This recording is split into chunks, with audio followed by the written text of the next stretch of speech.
মাথাটাকে নিচু করে জীবনের সব গুনার ফিরিস্তিগুলো একটা একটা করে স্বীকার করে আল্লাহরে বলেন, আল্লাহ আমি পাপী, আল্লাহ আমার চেয়ে বড় পাপী এই দুনিয়াতে কেউ নাই। আমরা বলবো, আল্লাহ তুমি প্রশ্ন করার আগে তোমার একটা কথা বলি, আমারে কিছু জিজ্ঞেস করো না, আমি সব করেছি। এমন কোন পাপ নাই যে পাপ আমারে দিয়ে হয় নাই। তোমার রহমত দিয়ে তুমি জান্নাতে পাঠাবা, তোমার দয়ায় জান্নাতে যেতে চাই, আমল দিয়ে না। পারবেন বলতে? কিয়ামতের দিন আমরা বলবো, আল্লাহ আমার আমল দিয়ে জান্নাত চাই না, আমি তোমার দয়া দিয়ে জান্নাত চাই।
আজকে আমরা যে টপিকটা নিয়ে আলোচনা করব সেটা হচ্ছে, আমরা যে জীবনে বিপদে পড়ি, আমরা বিপদে পড়লে আমাদেরকে উদ্ধার করে কে? আল্লাহ ছাড়া আমাদের বাঁচানোর কেউ আছে? উদ্ধার করার কেউ আছে? রক্ষা করার কেউ আছে? এজন্য বিপদে পড়লে আমরা চাইবো কার কাছে? আমাদের যাই দরকার হোক আমরা ফরিয়াদ করব কার কাছে? নাকি মাজারে যেয়ে চাবেন? মাজারে যেয়ে চাবেন? অনেকে তো মাজারে যেয়ে কপাল ঘষে, আসে না নাই? মাজারে যেয়ে সন্তান চায়, আছে? এই এলাকায় নাই, এই এলাকার লোকদের আকীদা খালেস আমি জানি। মাজারে যে কপাল ঘষে আর সন্তান চায়। আচ্ছা, মাজারে গেলে সন্তান পাওয়া যায়? আচ্ছা, মাজারে না গেলে যদি বাচ্চা না হতো, গরু ছাগলের যে বাচ্চা হয় ওরা কোন মাজারে মানত করে বলেন? কথা কি বুঝতেছেন?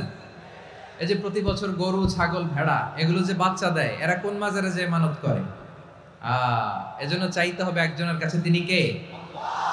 আমার প্রিয় পটুয়াখালীবাসী, মাজার জিয়ারত করা সুন্নাহ। আমরা মাজার জিয়ারত করব, আল্লাহ ওয়ালাদের কবরে যাব, আমরা সেখানে যে সালাম দিব, দোয়া করব, নিজের জন্য করব, কবরে শুয়ে থাকা মাইয়েতের জন্য করব, পুরো মুসলিম উম্মার জন্য করব। কিন্তু কবরে যিনি শুয়ে আছে ওই বাবার কাছে সন্তান চাওয়া যাবে? চাকরি চাওয়া যাবে? সফলতা চাওয়া যাবে? সফলতা দেয় কে? সবাই বলেন নাই, আওয়াজ করে বলেন, সফলতা দেওয়ার মালিক কে? এক কথাই রব্বুল আলামিন বলেন, ওয়া ইয়ামসাসকাল্লাহু বিদুররিন ফালা কাশিফা লাহু ইল্লা হু ওয়া ইয়ুরিদকা বিখাইরিন ফালা রাদ্দা লিফাদলি ইউসিবু বিহি মান ইয়াশাউ মিন ইবাদিহি ওয়া হুয়াল গফুরুর রহিম। আল্লাহু আকবার। আল্লাহ বললেন, ওয়া ইয়ামসাসকাল্লাহু বিদুররিন ফালা কাশিফা লাহু ইল্লা হু। আল্লাহ যদি তোমাকে কোনো বিপদ স্পর্শ করায়, আল্লাহ যদি তোমারে কোনো বিপদে ফেলে দেয়, ওই বিপদ থেকে উদ্ধার করার তিনি ছাড়া আর কেউ নাই। জোরে বলেন ঠিক কিনা? তিনি যদি কোনো বিপদে ফেলেন, তিনি ছাড়া বিপদ থেকে উদ্ধার করার কেউ নাই। আর তিনি যদি তোমার প্রতি কোনো অনুগ্রহ করতে চান, ওই অনুগ্রহ ঠেকিয়ে দেওয়ার ক্ষমতাও কারো নাই। আল্লাহ যদি আপনার সফলতা দিতে চায়, পৃথিবীর কোনো শক্তি ওই সফলতাকে থামাতে পারে? এজন্য আল্লাহ বললেন, খবরদার, চিন্তা আকীদা খালিস করে নাও। ওয়া ইয়ামসাসকাল্লাহু বিদুররিন ফালা কাশিফা লাহু ইল্লা হু। আল্লাহ বিপদে ফেললে বিপদ থেকে উদ্ধার করার কেউ থাকে না। আর আল্লাহ যদি তোমার প্রতি দয়া দেখাতে চান, অনুগ্রহ করতে চান, ওই অনুগ্রহকে প্রতিরোধ করার মতো ক্ষমতা কারো নাই। তিনি তার বান্দাদের মধ্য থেকে যাকে ইচ্ছা তাকে দেন, যত ইচ্ছা তত দেন। তিনি ক্ষমাশীল, তিনি মেহেরবান। সুবহানাল্লাহ। তিনি ক্ষমাশীল, তিনি মেহেরবান। তাহলে এই আয়াত থেকে আমরা বুঝতে পারলাম, আমরা যদি বিপদে পড়ি আমাদেরকে কেউ বাঁচাতে পারে না। আমার বাবা আমারে বাঁচাতে পারে? হ্যাঁ? আমার মা আমাকে বাঁচাতে পারে? আমার বন্ধু আমারে বাঁচাতে পারে? আমার দলের কর্মী আমাকে বাঁচাতে পারে? আমার পীর সাহেব আমারে বাঁচাতে পারে?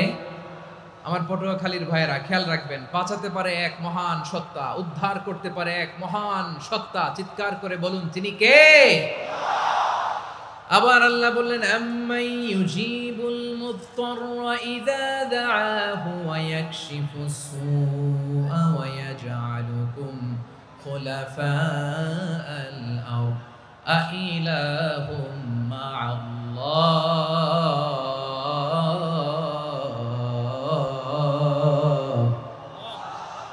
ক্বালিলাম মা তাযাক্কারুন। রব্বুল আলামিন বলেন, বিপদে পড়ে কাতর কণ্ঠে চিন্তাগ্রস্ত হয়ে যখন কেউ ফরিয়াদি হয়ে আল্লাহর ডাকে হাত তোলে, তখন এই ব্যক্তির ডাকে সাড়া দেয় কে?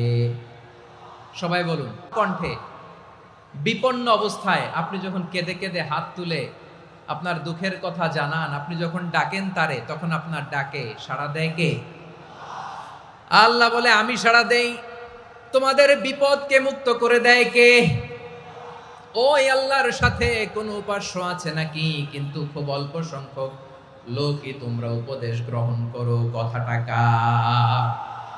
তাহলে বিপন্ন মানবতা যখন কাঁদে, মানুষ যখন বিপদে পড়ে নিরুপায় হয়ে ফরিয়াদ করে, তার ডাক শোনার কেউ নাই একজন ছাড়া। চিল্লায় বলেন তো, তিনি কে? এজন্য আমরা ফরিয়াদের হাত কার দিকে তুলব? প্রিয় পটুয়াখালী বলেন, ফরিয়াদের দুটো হাত আমরা কার দিকে তুলব? এবং খেয়াল রাখতে হবে, মাথার সাথে সেট করে নিতে হবে, আল্লাহ ছাড়া আমাকে উদ্ধার করার কেউ নাই। এই পৃথিবীতে কেউ আপন না। প্রিয় ভাইরা, বিপদে পড়লে বোঝা যায় কেউ আপন না। আপন শুধু একজন মহান সত্তা, তিনি কে? এটা কি আপনারা খেয়াল রাখতে পারবেন? হ্যাঁ, বিপদে আপদে কেউ আমাদের বাঁচাতে পারে না, তরাতে পারে না, মুক্তি দিতে পারে না, উদ্ধার করতে পারে না, একমাত্র আমার প্রভু ছাড়া, আল্লাহ ছাড়া। চিল্লায় বলেন ঠিক কিনা? এবং প্রিয় পটুয়াখালীর ভাইয়েরা, মাথার সাথে এটা সেট করে নিতে হবে যে আমাদের পুরো জীবনটাই পরীক্ষা। পুরো জীবনটাই কি? The life is a test. পুরো জীবনটাই পরীক্ষা।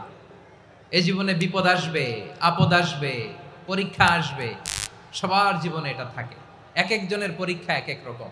আমার পরীক্ষা একরকম, মাসুদ ভাইয়ের পরীক্ষা একরকম, চৌধুরী সাহেবের পরীক্ষা একরকম, আপনার পরীক্ষা একরকম, ওনার পরীক্ষা আবার আরেক রকম। পুরো পৃথিবীটাই পরীক্ষা ক্ষেত্র, সবাই পরীক্ষা দিচ্ছি, কিন্তু কারো পরীক্ষা প্রশ্নের সাথে কারোটার মিল নাই। সুবহানাল্লাহ পড়বেন না? পুরোটাই পরীক্ষা ক্ষেত্র, সবাই পরীক্ষার্থী, কিন্তু প্রশ্নপত্র একটার সাথে আরেকটা মিলে না। One doesn't match the other. একজনেরটার সাথে আরেকজনেরটা মিলে না। কাউকে আল্লাহ তাআলা ধনী বানিয়ে পরীক্ষা করেন। কি বানিয়ে? কথা কি বুঝতেছেন নাকি কষ্ট হচ্ছে? কষ্ট হচ্ছে আপনাদের? কাউকে আল্লাহ ধনী বানিয়ে পরীক্ষা করেন, আবার কাউকে আল্লাহ তাআলা গরিব বানিয়ে পরীক্ষা করেন, কাউকে আল্লাহ অসুস্থ বানিয়ে পরীক্ষা করেন। কেউ দেখবেন যে দুরারোগ্য ব্যাধিতে আক্রান্ত, ডাক্তার বলেছে আর সময় নাই, দুরারোগ্য ব্যাধি, ক্যান্সার, যার নেই কোনো অ্যান্সার, তার জন্য পরীক্ষা হচ্ছে এই রোগ।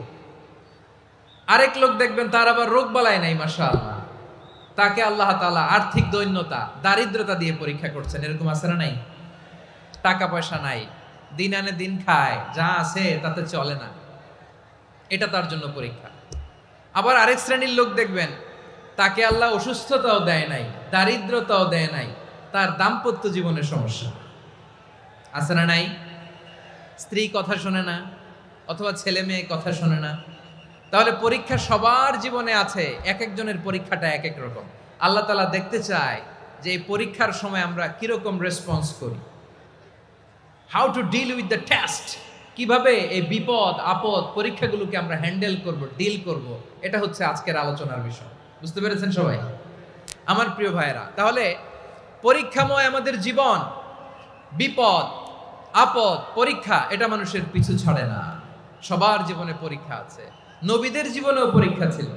সাহাবারা জিজ্ঞেস করেছেন, ইয়া রাসূলুল্লাহ, আইয়ুন নাসি আশাদ্দু বালাআন ফিদ দুনিয়া, এই দুনিয়ার বুকে কাদের পরীক্ষা সবচেয়ে বেশি? বিশ্বনবী বলেছেন, আল আম্বিয়া। এই পৃথিবীতে সবচেয়ে বেশি পরীক্ষা আল্লাহ তাআলা নিয়ে থাকেন নবীদের। কাদের? নবীদের। সুম্মাল আমসাল ফাল আমসাল, এরপরে নবীদের পরের স্তরে যারা, তাদের পরীক্ষা। এরপরে তাদের পরের স্তরে যারা, তাদের পরীক্ষা। সিদ্দিকিনদের, শুহাদাদের, সলিহিনদের, আল্লাহওয়ালাদের। যার ঈমান যত মজবুত, তার জীবনে পরীক্ষাও তত বেশি। চিল্লায় বলেন ঠিক কিনা? তাহলে মুমিনরা, বিশ্বাসীরা, আমরা কি পরীক্ষা বিপদ আপদে ভয় পাই? হ্যাঁ, বিপদ দেখলে ভয় লাগে আপনাদের? ভয় লাগে? হ্যাঁ, না, মুমিনরা বিপদে ভয় পায় না, তারা হতাশ হয় না, সুবহানাল্লাহ, তারা নিরাশ হয় না। বিশ্বাসীরা হাল ছেড়ে দেয় না, তারা ভরসা রাখে একজনের উপর। চিল্লায় বলতে হবে তিনি কে?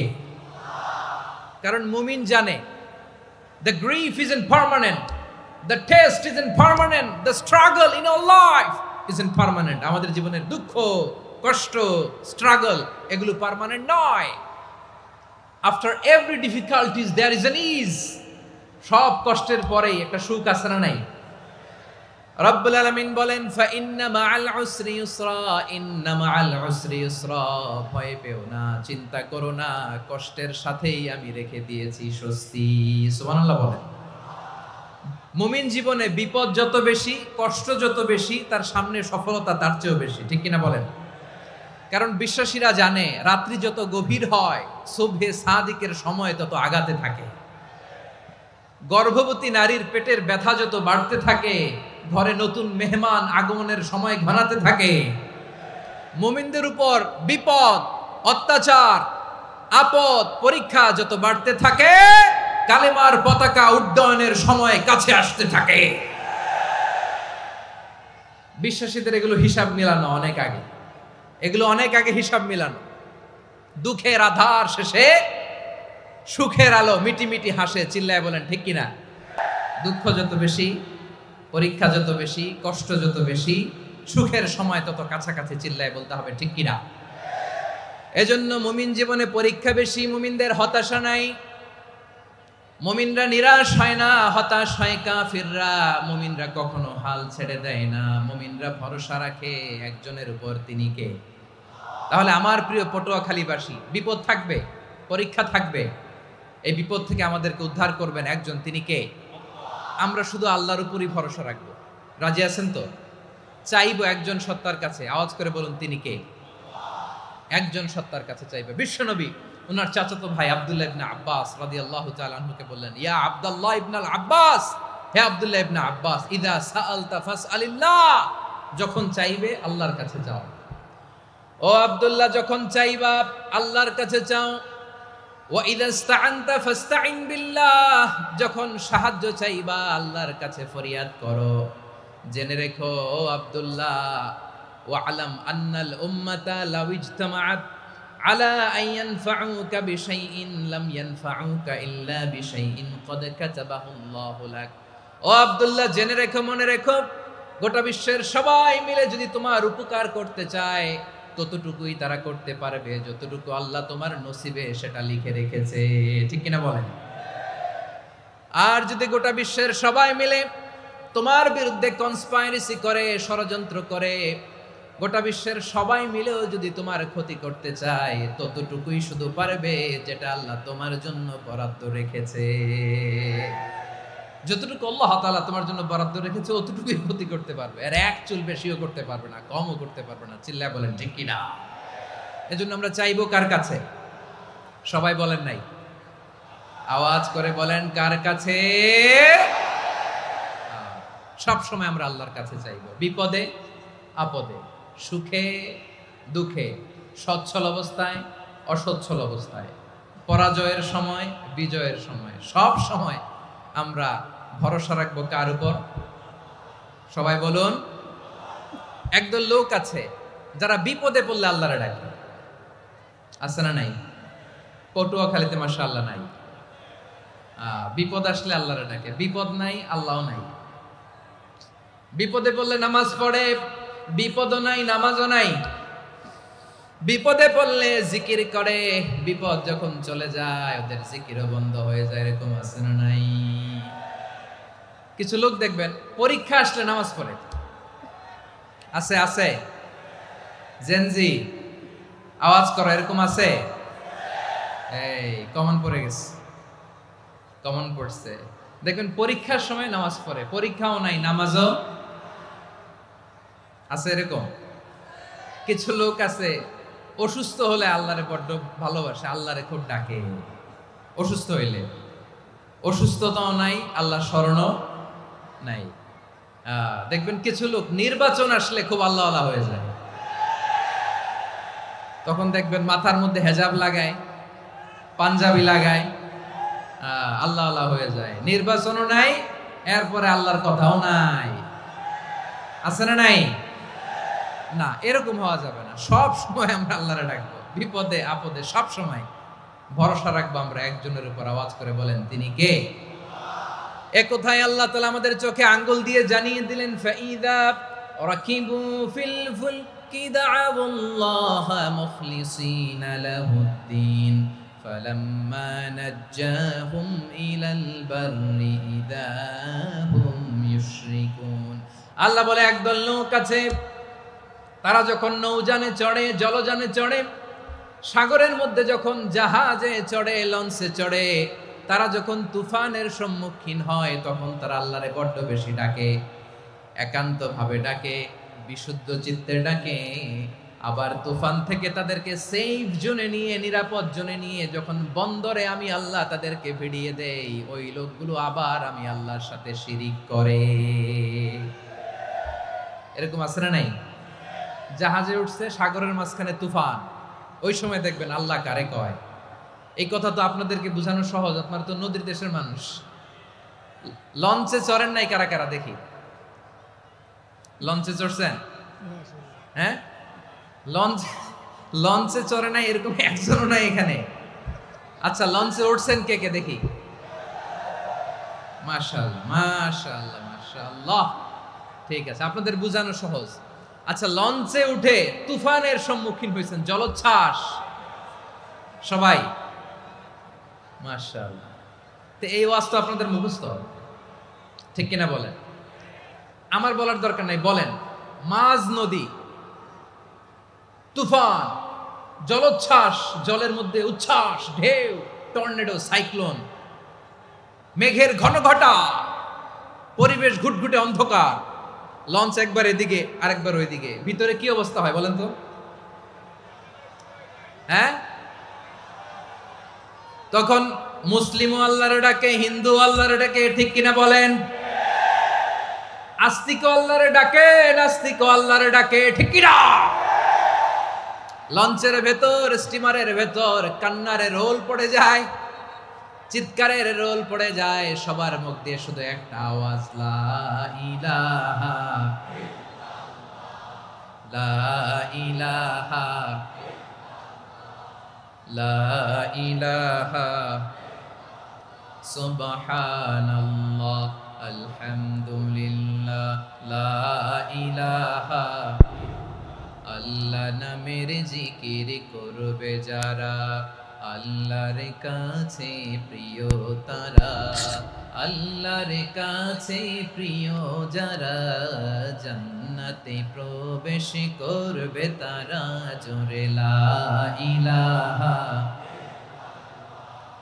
লা ইলাহা ইল্লাল্লাহ লা ইলাহা ইল্লাল্লাহ মুহাম্মাদুর রাসূলুল্লাহ সাল্লাল্লাহু আলাইহি ওয়াসাল্লাম। আমার প্রিয় পটুয়াখালীবাসী, তাহলে লঞ্চের ভেতরে যখন আমরা তুফানের মধ্যে পড়ি, তখন সবাই মিলে আমরা একটা নামের জিকির করি। নামটা কার? মুসলমানেরাও ডাকে, হিন্দুরাও ডাকে, আস্তিকও ডাকে, নাস্তিকও ডাকে, সবাই ডাকে একজনকে, তিনি কে? আবার দেখবেন ওই আল্লাহ তুফানের পরে, ঝড়ের পরে ওই লঞ্চটাকে যখন সদর ঘাটে ফিরিয়ে দেয়, আবার আমরা নাফরমানি শুরু করে দেই। সে কোথায় আল্লাহ বললেন, ফাইদা রাকিবু ফিল ফুলকি দা'আউল্লাহ মুখলিসিনা লাহুদ্দিন ফালাম্মা নাজ্জাহুম ইলাল বাররি ইযা হুম ইউশরিকুন। সাগরে যখন তুফানে পড়ে আমি আল্লাহর ডাকে, আবার আমি আল্লাহ যখন বাঁচিয়ে দেই, আবার আমি আল্লাহর সাথে শিরিক শুরু করে, আমরা কি এরকম হতে চাই নাকি? এরকম করবেন? হ্যাঁ না, আমরা তুফানে পড়লেও আল্লাহরে ডাকি, আবার বাঁচায় দেওয়ার পরেও ডাকি কারে? আল্লাহকেই ডাকি।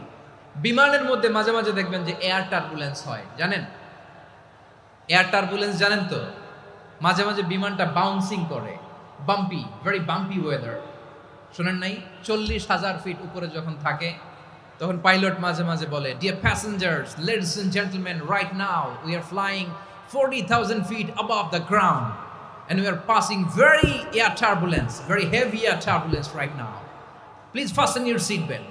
দেখবেন মাঝে মাঝে বলে যে, ভদ্র মহিলা, ভদ্র মহোদয়গণ, আমরা 40,000 ফিট উপর দিয়ে যাচ্ছি আর এয়ার টার্বুলেন্স ফেস করছি, মেহেরবানি করে আল্লাহর হস্তে সিট বেল্ট বাঁধুন।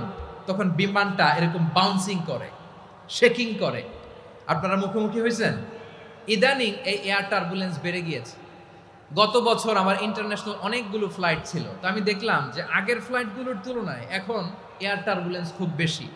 আমি একটু রিসার্চ করে দেখলাম, ক্লাইমেট চেঞ্জের কারণে, জলবায়ু পরিবর্তনের কারণে আকাশের বাতাসের মুভমেন্টে পরিবর্তন হয়েছে, ফলে এখন বিমান শেকিং করে বেশি, বাউন্সিং, বাম্পি ওয়েদার।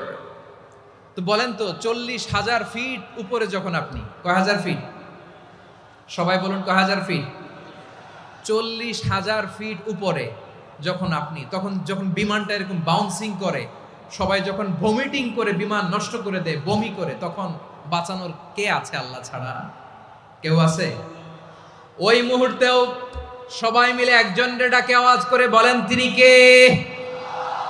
মাঝে মাঝে কিছু সোশ্যাল মিডিয়ায় কিছু ভিডিও পাওয়া যায় যে হেভি যখন এয়ার টার্বুলেন্স হয়, 10 সেকেন্ড 15 সেকেন্ডের কিছু ভিডিও পাওয়া যায়, বিমানটা এরকম বাউন্সিং করছে, বাম্পি ওয়েদার, কাঁপছে, মানুষগুলো বমি করছে, অক্সিজেন মাস্কগুলো সব ঝুলে পড়েছে, বিমানটা শুধু কাঁপছে। তখন দেখবেন বিমানের ভেতরেও এরকম লঞ্চের মতো চিৎকার আছে না নাই? বিমানের ভেতরেও তখন চিৎকার।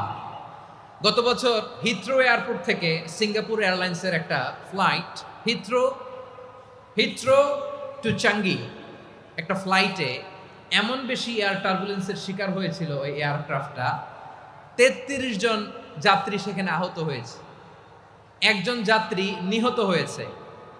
কেবিন ক্রুজ, এয়ার হোস্টেস যারা আছে, একজনের নাক ফেটে, চোখ ফেটে, কপাল ফেটে, ব্লিডিং হয়ে শয়লা। প্রিয় ভাইয়েরা, ওই 40,000 ফিট উপরে বিমানটা যখন কাঁপবে, তখন আমাদেরকে আল্লাহ ছাড়া আর কেউ বাঁচানোর আছে?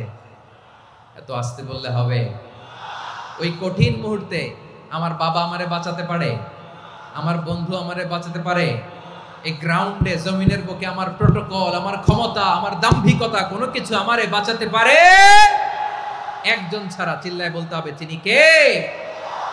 সে আল্লাহ। বললেন, গোলাম, আমি বিপদের সময় ঠিকই তোমাদের বাঁচিয়ে দেই।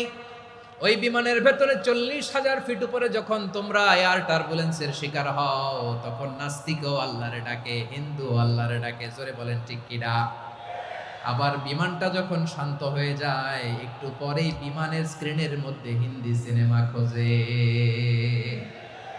বিমানের স্ক্রিনে কিন্তু বিশাল ওখানে আফলাম ফিল্মের একেবারে বোঝাই করা। বিমানটা শান্ত হলে আবার হিন্দি সিনেমা দেখা শুরু করে। একটু আগে ডাকছিল কারে? দেখবেন বাংলাদেশে আমাদের ক্রিকেটাররা যখন অন্য কোনো দেশের সাথে খেলে, অনেক সময় এমন হয়, বল বাকি একটা, রান দরকার 6টা। বল বাকি কয়টা? পটুয়াখালী বুঝে নাই বোধহয়। বল বাকি কয়টা? রান দরকার। আপনি দেখবেন ক্যামেরাম্যান তখন গ্যালারিতে খালি দেখায় দর্শকদের যে কি অস্থিরতা। হিপ হপ স্টাইলের মেয়েটা, যে মেয়েটার ওড়না এতক্ষণ ছিল গলায়, এতক্ষণ কই ছিল, ওই মেয়েটা দেখবেন ওড়নাটা টেনে মাথায় দিয়ে এরকম মুনাজাত ধরতেছে, আল্লাহ আল্লাহ, একটা ছক্কা, আল্লাহ আল্লাহ, আমার লাল সবুজের পতাকারে তুমি অপমানিত কইরো না আল্লাহ, ইন্ডিয়ার সাথে আমাদের খেলা, আল্লাহ আল্লাহ, একটা ছক্কা, একটা। পুরো খেলা জুড়ে এই মেয়ের ওড়না ছিল গলায়, কিন্তু যখন 1 বলে 6 রান দরকার, ওড়না চলে আসছে কোথায়? মাথায়। আবার মুনাজাত আছে না নাই? ঠিকই বাংলাদেশের দামাল ছেলে এমন এক শট মারলো, বল চলে গেল স্টেডিয়ামের বাইরে, ছক্কা, জিতে গেলাম আমরা। পুরো স্টেডিয়াম জুড়ে চিৎকার, হই হুল্লোড়, মৌজ মাস্তি। যেই মেয়েটা মাথার মধ্যে ওড়না দিয়ে এতক্ষণ সুবহানাল্লাহ সুবহানাল্লাহ বলে আল্লাহর কাছে দোয়া করেছে, ওই মেয়ে এখন আবার ওড়না ফেলে দিয়ে নাচা শুরু করে দিয়েছে। তাহলে আল্লাহর ভয়, আল্লাহর প্রতি আস্থা, বিশ্বাস, ভালোবাসা, এটা কি ক্ষণিকের জন্য? মানে আমার যখন লাগবে তখন আল্লাহর ইউজ করবো নাকি? হ্যাঁ, বিপদে আপদে, সুখের সময় দুঃখের সময়, সচ্ছল অসচ্ছল অবস্থায় বিশ্বাসীরা ভরসা রাখে একজনের উপর। চিৎকার করে বলো, পটুয়াখালী, তিনি কে? সে আল্লাহ। বললেন, গোলাম, মনে করো না জাহাজ থেকে সদরঘাটে ভিড়িয়ে দিলাম, তুমি নিরাপদ হয়ে গেছো। মনে করো না 40,000 ফিট থেকে সেফ ল্যান্ডিং এর পরে এয়ারপোর্টে নেমে গেলেই তুমি নিরাপদ হয়ে গেছো। ও মিয়া, বিপদ কি শুধু সাগরে আর আকাশে? ঘরের ভেতরও বিপদ আসতে পারে কি পারে না? এজন্য সূরা মুলক আল্লাহ বললেন, আমিনতুম মান ফিস সামাই আন ইয়াখসিফা বিকুমুল আরদা ফাইদা হিয়া তামুর। তোমরা কি ভাবছো তোমরা নিরাপদ? সাগরের মধ্যে তুফান, আল্লাহ আল্লাহ ডাকলাম, সদরঘাটে যেয়ে পড়ছি, বাইসে গেছেন তো আপনি। আর পাবে আপনারে আল্লাহ? আল্লাহরে তো সাগরের মাঝখানে তো আল্লাহ আপনারে পাইছিল, আর তো পাবে না। আর পাবে আপনারে? আর আল্লাহ ধরতে পারবে আপনারে? ঘরের ভেতরও বিপদ দিয়ে আটকাতে পারে কে? 5 স্টার 7 স্টার হোটেলের ভেতরও আমাকে বিপদের মধ্যে ফেলে দিতে পারেন কে? আল্লাহ বললেন, তোমরা কি ভেবেছো তোমরা নিরাপদ? আমি চাইলে ল্যান্ডস্লাইডস, ভূমি ধস দিয়ে 1 লক্ষ 1 মুহূর্তে নিয়ে যেতে পারি। এক সুনামি দিয়ে থাপ্পড় মেরে 3 লক্ষ সাগরের ভেতরে ঢুকায় দিতে পারি। 1 সেকেন্ডও লাগে না আমার। أم أمنتم من في السماء أن يرسل عليكم حاصبا فستعلمون كيف نذير আল্লাহ চাইলে আকাশ থেকে পাথর বৃষ্টি নাজিল করতে পারেন কি পারেন না? এই মুহূর্তে এখানে ভূমিকম্প দিতে পারেন কি পারেন না? আচ্ছা, ভূমিকম্প যখন হয় আমাদের কারো হুঁশ থাকে? আপনি মনে করছেন আমরা সাধারণ মানুষ, আমরা দৌড় দেই, আর প্রেসিডেন্ট প্রধানমন্ত্রী ওনারা বুঝি খাটে শুয়ে থাকে? কথা বুঝে নাই বোধহয়। ভূমিকম্প, আর্থকোয়েক যদি হয়, বাঁচার জন্য আমরা কি করি? হয় খাটের তলায়, ডাইনিং টেবিলের নিচে, উপরে শক্ত কিছু আছে এটার নিচে, অথবা ঘর থুইয়া দেও দৌড়। তো প্রধানমন্ত্রী উনি কি করে? প্রেসিডেন্ট উনি কি করে? হ্যাঁ, উনি খাটের মধ্যে যে শুয়ে থাকে নাকি? উনিও দৌড়, সাধারণ মানুষও দৌড়, প্রধানমন্ত্রীও দৌড়, বাড়িওয়ালাও দৌড়, ভাড়াটিয়াও দৌড়, সবাই দৌড়। নাকি ভাড়াটিয়ারা বাড়ি থুইয়া দৌড়, বাড়িওয়ালারা আর বেরোয় না? এরকম না। তাহলে যে কোনো মুহূর্তে ভূমিকম্প দিয়ে নাস্তানাবুদ করতে পারে কে? আমার প্রিয় ভাইয়েরা, আমরা নিরাপদ নই, আমরা তার দয়ায় বেঁচে আছি। কার দয়ায়? এজন্য আল্লাহ বললেন, গোলাম, যে কোনো মুহূর্তে বিপদ দিয়ে তোমাদেরকে নাস্তানাবুদ করতে পারি। বিশ্বাসী বলে যদি নিজেকে দাবি করো, সব সময় ডাকতে হবে একজন সত্তাকে। বলেন তিনি কে? এই কথা ক্লিয়ার? এই সবগুলো উদাহরণ শেষে সবার কাছে ক্লিয়ার হয়েছে না যে বিপদ থেকে, আপদ থেকে, পরীক্ষা থেকে, ক্যালামিটি থেকে আমাদেরকে কেউ বাঁচাতে পারে না একজন সত্তা ছাড়া। আবারও বলেন তো তিনি কে? ক্লিয়ার? হ্যাঁ, সবাই বুঝতে পারছেন? আচ্ছা, এবার আমরা দেখি বিষ্ণু ইসা ইসলামের জীবনে বিপদ আপদ ছিল কিনা। উনি বিপদ আসলে কিভাবে ডিল করতেন, বিপদ আসলে কোন দোয়া পড়তে হয়, কিভাবে ফরিয়াদের হাত উত্তোলন করতে হয়, কিভাবে রবের দরবারে নতজানু হয়ে ফরিয়াদ করতে হয়, এটা জানার দরকার আছে না নাই? আসুন আমরা বিশ্বনবীর জীবনী থেকে দেখি বিপদ আসলে উনি কি করতেন। বিপদ আসলেই প্রথমে বিশ্বনবী সাল্লাল্লাহু আলাইহি ওয়াসাল্লাম একটা দোয়া পড়তেন। কি পড়তেন? তিনি পড়তেন, ইন্না লিল্লাহি ওয়া ইন্না ইলাইহি রাজিউন। নিশ্চয় আমরা আল্লাহর জন্য, নিশ্চয় আমরা কার দিকে ফিরবো ভাই? আবার কার দিকে ফিরবো? আওয়াজ করে বলুন তো, আমরা এসেছি কার কাছ থেকে, আবারও ফিরে যাব কার কাছে? এজন্য বিশ্বনবী পড়ছেন, ইন্না লিল্লাহি ওয়া ইন্না ইলাইহি রাজিউন। নিশ্চয় আল্লাহর জন্য, ওই আল্লাহর দিকেই আমরা ফিরে যাব। তারপরে বিশ্বনবী পড়তেন, আল্লাহুম্মা আজুরনি ফি মুসিবাতি ওয়াখলুফ লি খায়রাম মিনহা। একসাথে প্রথমে পড়তেন ইন্না লিল্লাহি ওয়া ইন্না ইলাইহি রাজিউন, তারপর পড়তেন আল্লাহুম্মা আজুরনি ফি মুসিবাতি ওয়াখলুফ লি খায়রাম মিনহা। মানে আল্লাহ, এই যে আমি বিপদে ধৈর্য ধারণ করলাম, এটার সব তুমি আমারে দাও, আর যেটা হারালাম এর চেয়ে ভালো কিছু দিয়ে মেকআপ করে দিও, ভালো কিছু দিয়ে বদল করে দিও। সুবহানাল্লাহ পড়েন। তাহলে বিপদ আসলে আমরা কি পড়ব? কথা বলেন। এই যে আমি শুয়েছিলাম, নাশিদ গাচ্ছিল ওরা, এদেশে পরস্পরে দেখা হলে দেয় সালাম, এদেশে আমজনতার হৃদয় জুড়ে পাকালাম, এদেশে বিপদ এলে সর্বজনে সর্বক্ষণে দোয়া পড়ে ইন্না লিল্লাহ। কি পড়ে?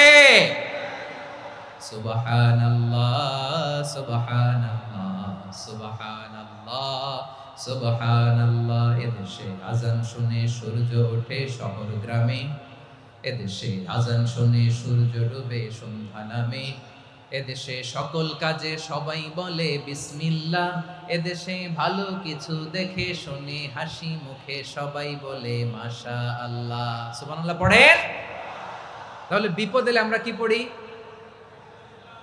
কথা বুঝলে সবাই উত্তর দিতে হবে, বিপদ এলে কি পড়ি?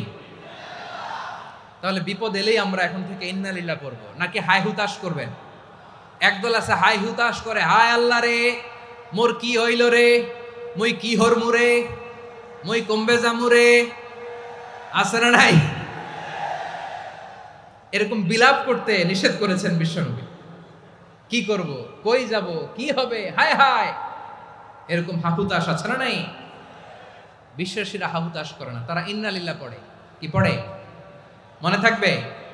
আমরা পড়বো ইন্না লিল্লাহি ওয়া ইন্না ইলাইহি রাজিউন। নিশ্চয়ই আমরা আল্লাহর জন্য, আমরা আল্লাহর দিকেই ফিরে যাব। এরপর পড়বো আল্লাহুম্মা আজুরনি ফি মুসিবাতি ওয়াখলুফ লি খায়রাম মিনহা। আল্লাহ, আমি যে বিপদে ধৈর্য ধারণ করলাম এটার সওয়াব দিও, আর যা হারালাম তার চেয়ে ভালো কিছু দিয়ে বদল করে দিও। সুবহানাল্লাহ পড়েন। বিশ্ব নবীর হাদিস শুনলেন উম্মে সালামা রাদিয়াল্লাহু তাআলা আনহা। ওনার স্বামী হলো আবু সালামা। মজার ঘটনা খেয়াল করে শুনেন আমার প্রিয় কলিজার টুকরা ভাইয়েরা। কানগুলো খরগোশের কানের মতো খাড়া করে আমার দিকে তাকান। সাইয়্যিদাতুনা উম্মে সালামা রাদিয়াল্লাহু তাআলা আনহা, ওনার স্বামীর নাম আবু সালামা। শ্রেষ্ঠ দম্পতি, শ্রেষ্ঠ ফ্যামিলি। প্রথমে হিজরত করেছিলেন হাবাসায়, পরে হিজরত করেছেন মদিনায়। উহুদ যুদ্ধের পরে ওনার স্বামী আবু সালামা ইন্তেকাল করলো, শহীদ হলো। সুবহানাল্লাহ পড়েন। যখন আবু সালামা ইন্তেকাল করলো, উম্মে সালামা রাদিয়াল্লাহু তাআলা আনহা কেঁদে কেঁদে হয়রান। আর নবীর শিখানো বাণী অনুযায়ী তিনি বারবার পড়ছিলেন ইন্না লিল্লাহ। কি পড়ছিলেন? জামু কি হরমু এগুলো বলে নাই, কি বলছে? ইন্না লিল্লাহ। যেহেতু বিশ্বনবী বলেছেন কেউ যদি বিপদের প্রথম ধাক্কায় পড়ে ইন্না লিল্লাহি ওয়া ইন্না ইলাইহি রাজিউন, আল্লাহুম্মা আজুরনি ফি মুসিবাতি ওয়া আখলুফ লি খায়রাম মিনহা, তাহলে এই বিপদে যে সে যা হারালো তার চেয়ে শ্রেষ্ঠ কিছু দিয়ে আল্লাহ তার বদল দিয়ে দিবে। এই হাদিস শুনে উম্মে সালামা রাদিয়াল্লাহু তাআলা আনহা ওনার প্রাণ প্রিয় স্বামী আবু সালামার ইন্তেকালের পরে চোখের পানি ছাড়ে আর পড়ে ইন্না লিল্লাহি ওয়া ইন্না ইলাইহি রাজিউন, আল্লাহুম্মা আজুরনি ফি মুসিবাতি ওয়া আখলুফ লি খায়রাম মিনহা। বারবার এই দোয়া পড়ে চোখের পানি ছাড়ে, এই দোয়া পড়ে চোখের পানি ছাড়ে। আর মনে মনে বলে আবু সালামার মতো ভালো মানুষ মদিনাতে নাই, আবু সালামার চেয়েও ভালো মানুষ মদিনাতে নাই। তার চেয়ে ভালো মানুষ কি করে আল্লাহ তাআলা আমারে দিবে? তার চেয়ে ভালো মানুষ তো আমি মদিনাতে দেখি না। চোখের পানি দিয়ে বুক ভাসায় আর নবীর হাদিসের উপর আমল করে পড়ে ইন্না লিল্লাহি ওয়া ইন্না ইলাইহি রাজিউন, ইন্না লিল্লাহি ওয়া ইন্না ইলাইহি রাজিউন। পড়তে পড়তে চোখের পানি ছাড়ে আর চিন্তা করে বিশ্বনবী বললেন এই দোয়া পড়লে যেটা হারালাম তার চেয়ে ভালো কিছু দিয়ে আল্লাহ পুরস্কার দেয়। আবু সালামের চেয়ে ভালো মানুষ মদিনার মধ্যে আর কে হতে পারে? কি আজীব তামাশা, কি অবাক করা ঘটনা। কিছুদিন পরে দেখা গেল সাইয়্যিদুল মুরসালিন রাহমাতাল লিল আলামিন স্বয়ং বিশ্ব নবী উম্মে সালামাকে বিয়ের প্রস্তাব পাঠিয়েছে। স্বয়ং বিশ্ব নবী উম্মে সালামা রাদিয়াল্লাহু তাআলা আনহাকে বিয়ের প্রস্তাব পাঠিয়েছেন। উনি রাজি হয়ে গেলেন, বিয়ে হয়ে গেল। উনি হয়ে গেলেন উম্মুল মুমিনিন, আমাদের মা, পুরো মুসলিম উম্মার মা। চিৎকার করে বলেন আল্লাহু আকবার। তাহলে আমার প্রাণ প্রিয় ভাইয়েরা, বিপদে পড়লে আমরা পড়বো ইন্না লিল্লাহি ওয়া ইন্না ইলাইহি রাজিউন, আল্লাহুম্মা আজুরনি ফি মুসিবাতি ওয়া আখলুফ লি খায়রাম মিনহা। পড়বেন? পড়বেন না? যারা যারা বিপদ আসলে এই দোয়াটা পড়বেন এখন থেকে আওয়াজ করে ইনশাআল্লাহ বলেন। যা হারাইছেন তার চেয়ে শ্রেষ্ঠ জিনিস দিয়ে বদলা দিবে কে? বিশ্বাস হয়? একটু সন্দেহ লাগে মনে হয়, একটু সন্দেহ আছে? যাদের বিশ্বাস হবে তাদেরকে আল্লাহ উত্তম বদলা দিবে, ঠিক কিনা বলেন? তাহলে বিপদে পড়লেই প্রথমে আমরা এটা পড়ব। দোয়াগুলো যদি এখন মুখস্থ না হয়, এই যে রেকর্ডিং হচ্ছে পেয়ে যাবেন, কালকেই পেয়ে যাবেন। শুনে শুনে মুখস্থ করবেন। আমার মায়েরা, আমার বোনেরা, আপনাদের জন্য 3টি মাঠের অ্যারেঞ্জমেন্ট করা হয়েছে, আমি জানি। আপনারাও এই দোয়াগুলো পড়বেন, আপনার স্বামীকে শেখাবেন, সন্তানকে শেখাবেন, আপনার পুরো পরিবারটাকে জান্নাতের টুকরো বানিয়ে দিবে কে? তাহলে বিপদ আসলে প্রথমে কি পড়তে হবে এটা জেনে গেলাম। এরপরে বিপদ আসলে নিজেকে কি করে আল্লাহর কাছে সঁপে দিতে হয় এটাও জানার দরকার আছে না নাই?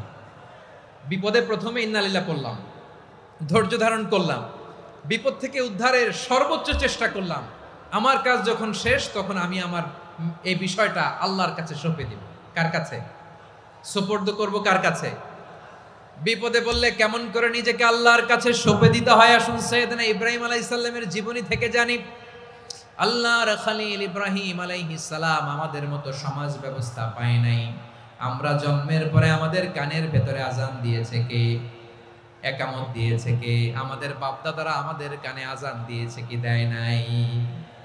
আমাদের জন্মের পরেই তো আজান, একামত, বাড়ির পাশে মসজিদ, প্রতিদিন আজান, জুমার খুতবা, প্রতি মাসে মাসে তাফসিরুল কোরআন মাহফিল, মসজিদ, মিনারা, অভাব নাই, ঠিক কিনা বলেন? আপনি যেই সুন্দর ইসলামিক এনভায়রনমেন্ট পেয়েছেন, আমাদের ইব্রাহিম খলিল উনিও কি এরকম পেয়েছিলেন? হ্যাঁ, উনি জন্মের পর পরে ওনার কানে আজান দিছে কেউ? আমার প্রিয় ভাইরা, আগা গোড়া একটা শিরকি পরিবেশ উনি জন্মগ্রহণ করেছেন। উনি ছাড়া ওই তল্লাটে একজনও আল্লাহর উপর বিশ্বাসী নাই। কল্পনা করতে পারেন?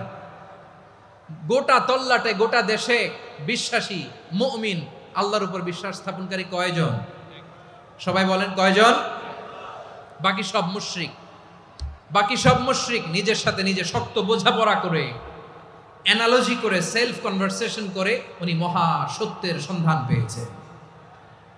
উনি আকাশের তারা দেখে ভাবে মনে হয় এটাই আমার খোদা, পরে দেখে তারা নাই, মনে মনে বলে না তাইলে এটা না। আবার চাঁদ দেখে বলে চাঁদটা বড় মায়া লাগে, মনে হয় এটাই আমার রব, পরে দেখে চাঁদও নাই, কয় না এটা না। এরপরে দ্বীপ প্রহরের জলজলে সূর্যটা খাঁ খাঁ করে গোটা পৃথিবীটারে রৌদ্র দিয়ে তাতিয়ে রাখে। তিনি ভাবলেন মনে হয় এটাই আমার রব, কারণ এটাই তো সবচেয়ে বড়।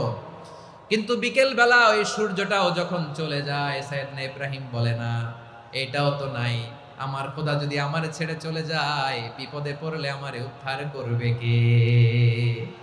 এভাবে নিজের সাথে অ্যানালজি, সেলফ কনভারসেশন করতে করতে করতে তিনি মহা সত্যের সন্ধান পেয়েছেন। সুবহানাল্লাহ পড়েন। সব শেষে তিনি ডিসিশন নিয়ে ঘোষণা দিলেন, ইন্নী ওয়াজ্জাহাতু ওয়াজহিয়া লিল্লাযী ফাতারাস সামাওয়াতি ওয়াল আরদা হানিফান ওয়া মা আনা মিনাল মুশরিকিন। নিশ্চয় আমি এমন সত্তার দিকে মনোনিবেশ করলাম, মুখাপেক্ষী হলাম, যিনি আকাশ বানিয়েছেন, জমিন বানিয়েছেন, আমি মুশরিক নই। সুবহানাল্লাহ। পারতেন? আপনি পারতেন? কেউ নাই, লক্ষ লক্ষ মুশরিক, আপনি একা। ওনার মতো এরকম বিচক্ষণতা দিয়ে আল্লাহরে খুঁজে পাইতে পারতেন আপনি? কি নবী ছিল, আল্লাহকে খুঁজে পেয়েছে। যখন আল্লাহর ইবাদত শুরু করলো, এই কথা ছড়ায় পড়লো চারদিকে। নমরুদ সাইয়েদনা ইব্রাহিমকে ডেকে পাঠালেন। নমরুদ বলে, ইব্রাহিম তুমি নাকি মূর্তির পূজা না করে কোন নতুন রবের ইবাদত করো, কে তোমার রব? সাইয়েদনা ইব্রাহিম বললেন, রব্বি আল্লাযী ইউহয়ী ওয়া ইউমীত, আমি এমন রবের ইবাদত করি যিনি জীবন দেন, যিনি মৃত্যু দেন। নমরুদ বলে, তাই নাকি? তোমার রব জীবন দেয় মৃত্যু দেয়, আর এটা তো আমি দেই, আমিও তো জীবন দেই, আমিও তো মৃত্যু দেই। সাইয়েদনা ইব্রাহিম বললেন, কেমন করে তুমি জীবন দাও মৃত্যু দাও, একটু দেখাও তো। নমরুদ জেলখানা থেকে দুজন কয়েদিকে ডেকে আনলো, কয়েদি এনে অর্ডার করলো, একটাকে এখনই শিরোচ্ছেদ, হেড অফ, ডেথ পেনাল্টি, মৃত্যুদণ্ড দেয়া হলো, ফিনকি দিয়ে রক্ত বেরোলো। নমরুদ বলে, দেখো দুজনকে ধরে আনলাম, একজন কয়েদিকে দিলাম ডেথ পেনাল্টি, মৃত্যুদণ্ড, ওরে মৃত্যু দিলাম। আরেকজন যে দাঁড়িয়ে আছে, চাইলে ওরেও আমি মৃত্যুদণ্ড দিতে পারি, কিন্তু না, ওরে আমি দিব না, ওরে আমি বাঁচাইয়া দিলাম, ছেড়ে দিলাম, মানে জীবন দিলাম। দেখো ইব্রাহিম, তোমার চোখের সামনে একজনরে মৃত্যু দিলাম, আর একজনরে জীবন দিলাম।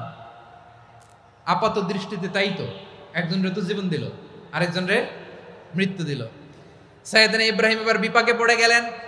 কিন্তু এক একজন নবীকে আল্লাহ এমন উইজডম বিচক্ষণতা দিয়ে এই জমিনে পাঠিয়েছেন, মুহূর্তের মধ্যে আল্লাহর খলিল ইব্রাহিম বললেন, ফাইন্নাল্লাহা ইয়াতি বিশ-শামসি মিনাল মাশরিকি ফাতি বিহা মিনাল মাগরিব ফাবুহিতাল্লাযী কাফার। আল্লাহর খলিল ইব্রাহিম বললেন, নমরুদ বুঝলাম তুমি জীবন দাও মৃত্যু দাও দেখলাম, কিন্তু আমার রব, আমার আল্লাহ প্রতিদিন সকালবেলা উষা লগ্নে ওই পূর্ব দিগন্ত থেকে সূর্যটাকে উদিত করেন, সাঁঝের বেলা, বিকেল বেলা, কুথুরি লগ্নে, সন্ধ্যা বেলা ওই দ্বিপ্রহরের জল জলে সূর্যটাকে পশ্চিম দিগন্তে ডুবিয়ে দেন। মানে সকালবেলা পূর্ব দিক থেকে উদিত করা সূর্যটাকে পশ্চিম দিকে বিকেলে তিনি ডুবিয়ে দেন। তুমি যদি পারো ওই সূর্যটাকে পশ্চিম দিক থেকে উদিত করে পূর্ব দিকে ডুবিয়ে দাও। সুবহানাল্লাহ পড়বেন না? দেখেন, ইনস্ট্যান্ট ইন্টেলেক্ট, মুহূর্তে বিচক্ষণতা, উইজডম কাকে বলে? নমরুদ পারবে? নমরুদের বাপ পারবে? ওর দাদা, ওর 14 গোষ্ঠী, গোটা বিশ্বের সব ক্ষমতাধর রাষ্ট্রনায়করা একসাথে হলে পারবে? ফাবুহিতাল্লাযী কাফার পারে নাই, ব্যর্থ হয়েছে। এবার তেলে বেগুনে জ্বলে উঠেছে, রেগে মেগে আগুন বলে, ফালকুহু ফিল জাহিম, ওর সাথে তর্ক নাই, না পেরে এবার এটারে আগুনে ফেলা। বিশাল বিশাল গাছ কেটে লাকড়ি এনে আগুনের কুণ্ডলি বানানো হলো, দাও দাও দাও দাও করে আগুন জ্বলে। আল্লাহর খলিল ইব্রাহিমকে আগুনে নিক্ষেপ করা হবে। আল্লাহর খলিল সাইয়েদনা ইব্রাহিমের হাতের মধ্যে রশি দিয়ে টাইট করে বাঁধা হলো, পায়ের মধ্যেও টাইট করে রশি দিয়ে বাঁধা হলো। আল্লাহর খলিল ইব্রাহিমকে আগুনের কুণ্ডলীর মধ্যে ফেলা হবে। ও মিয়া, আপনি যে বিপদের কারণে ভয় পান, হতাশ হন, এটা কোনো বিপদ ওনার বিপদের সামনে? পটুয়াখালী আওয়াজ করে বলুন, সাইয়েদনা খলিল ইব্রাহিমের বিপদের সামনে আমাদের বিপদগুলো কোনো বিপদ? এটা কোনো বিপদই না, এটা কোনো বিপদই না। হাত পা বেঁধে টাইট করে নিক্ষেপ করা হবে, সিম্পলি ফেলা যাবে না, কারণ দাও দাও করে দ্য ব্লেজিং ফায়ার, এমন আগুনের কুণ্ডলী, কাছে যাওয়া যায় না, আগুনের উত্তাপে নিক্ষেপ করা হবে। হাতে রশি বেঁধে পায়ে রশি বেঁধে আল্লাহর খলিল ইব্রাহিম আলাইহিস সালামকে আগুনের মধ্যে নিক্ষেপ করা হবে। আহা, এটার বলে অগ্নি পরীক্ষা। উনি অগ্নি পরীক্ষার সম্মুখীন হয়েছিলেন, এজন্য কঠিন পরীক্ষাকে আমরা অগ্নি পরীক্ষার সাথে তুলনা করি, ঠিক কিনা? সাইয়েদনা জিবরাইল এসে বললেন, ও আল্লাহর খলিল, ওরা তো আপনার হাতও বেঁধে ফেললো, পাও বেঁধে ফেললো, নড়াচড়ার সুযোগ নাই, বলেন আমি জিবরিল ফেরেশতা আপনার জন্য কি করতে পারি? আল্লাহর খলিল ইব্রাহিম বলেন, ও জিবরাইল, তোমার কাছে আমার কোনো চাওয়া পাওয়া নাই। সুবহানাল্লাহ বলেন। তোমার কাছে বলার কিছু নাই, তোমার সাহায্যের আমার দরকার নাই। সাইয়েদনা ইব্রাহিম আলাইহিস সালামকে হাতে পায়ে রশি বেঁধে হাত পা বাঁধা অবস্থায় জ্বলন্ত অগ্নিকুণ্ডে যখন নমরুদের দলবল নিক্ষেপ করবে, আল্লাহর খলিল কিভাবে নিজেকে আল্লাহর কাছে সঁপে দিয়েছেন, পটুয়াখালীর ভাইরা খেয়াল করে শুনুন। হাত পা বেঁধে আল্লাহর খলিলকে যখন নিক্ষেপ করা হবে, তিনি মুখ ফুটে বলে ফেললেন, হাসবুনাল্লাহু ওয়া নি'মাল ওয়াকিল। হাসবুনাল্লাহু ওয়া নি'মাল ওয়াকিল, আমার জন্য আল্লাহই যথেষ্ট, আমার জন্য আল্লাহই যথেষ্ট। তিনি আমার সবচেয়ে বড় গার্ডিয়ান, তিনি আমার সবচেয়ে বড় অভিভাবক। জিব্রাইলের সাহায্যে অফারকে ফিরিয়ে দিলেন, দুনিয়ার বুকে কারো কাছে কিছু বলেন নাই, মুখ ফুটে বলেছেন হাসবুনাল্লাহ। ও আমার পটুয়াখালীর প্রাণের ভাইয়েরা, খেয়াল রাখবেন, কোন বান্দা তার হাতে থাকা সব চেষ্টাটুকুন করার পরে মুখ ফসকে মুখ দিয়ে যখন বলে ফেলে হাসবুনাল্লাহ, বান্দা যখন হাসবুনাল্লাহ বলে ফেলে, ওই ব্যাপারটা ডিল করার দায়িত্ব স্বয়ং আল্লাহ আরশের উপর থেকে নিয়ে নেয়। আপনি যখন বলে ফেলবেন হাসবুনাল্লাহ, এটা ডিলিং করবে কে তখন? চিল্লায় বলেন না, তিনি কে? বান্দা তার সাধ্যের সবটুকু চেষ্টার পরে নতজানু হয়ে যখন বলবে হাসবুনাল্লাহ, আল্লাহ তুমি আমার জন্য যথেষ্ট, নি'মাল ওয়াকিল, তুমি আমার শ্রেষ্ঠ অভিভাবক, তখন তার কি দরকার না দরকার এটা ডিল করে স্বয়ং আল্লাহ। নিক্ষেপ করা হলো সাইয়েদনা ইব্রাহিমকে অগ্নিকুণ্ডলিতে। হাজার হাজার মানুষের দৃশ্য দেখার জন্য জড়ো হয়েছে এরকম বিশাল ময়দানে। কিন্তু কি অবাক করা ঘটনা, সবাই ভয় পাচ্ছিল, না জানে কি হয়ে যায়। আল্লাহর খলিলকে যখন আগুনের কুণ্ডলিতে নিক্ষেপ করা হয়, আল্লাহর খলিল ইব্রাহিম আগুনের কুণ্ডলীর মধ্যে বসে বসে মানুষগুলোর দিকে তাকিয়ে হাসতে শুরু করে দেয়। কারণ আকাশ থেকে রব্বুল আলামিন স্পেশাল ভার্ডিক্ট নাজিল করেছেন, স্পেশাল হুকুম জারি করেছেন, কুলনা ইয়া নারু কুনি বারদান ওয়া সালামান আলা ইব্রাহিম। ও আগুন, খবরদার, সৃষ্টি শুরু থেকে তোকে একটা ধর্ম আমি বাতলে দিয়েছিলাম, তোর ধর্ম, আগুনের ধর্ম হলো যা পাবে জ্বালিয়ে সারখার করবে। আল্লাহ বলল, আগুন, তোর ধর্ম দিয়েছিলাম, তুই সব জ্বালিয়ে পুড়িয়ে সারখার করে দিবি, কিন্তু ক্ষণিকের জন্য আমি তোর জ্বালিয়ে দেওয়ার ক্ষমতাটাকে কেড়ে নিলাম, জ্বালিয়ে ভস্ম করে দেওয়ার ক্ষমতা আমি কেড়ে নিলাম। কুনি বারদান, ঠান্ডা হয়ে যা, কিন্তু এত বেশি ঠান্ডা হবি না আবার আমার ইব্রাহিমের জন্য সর্দি লেগে না যায়। সুবহানাল্লাহ, এত আস্তে বললে হবে?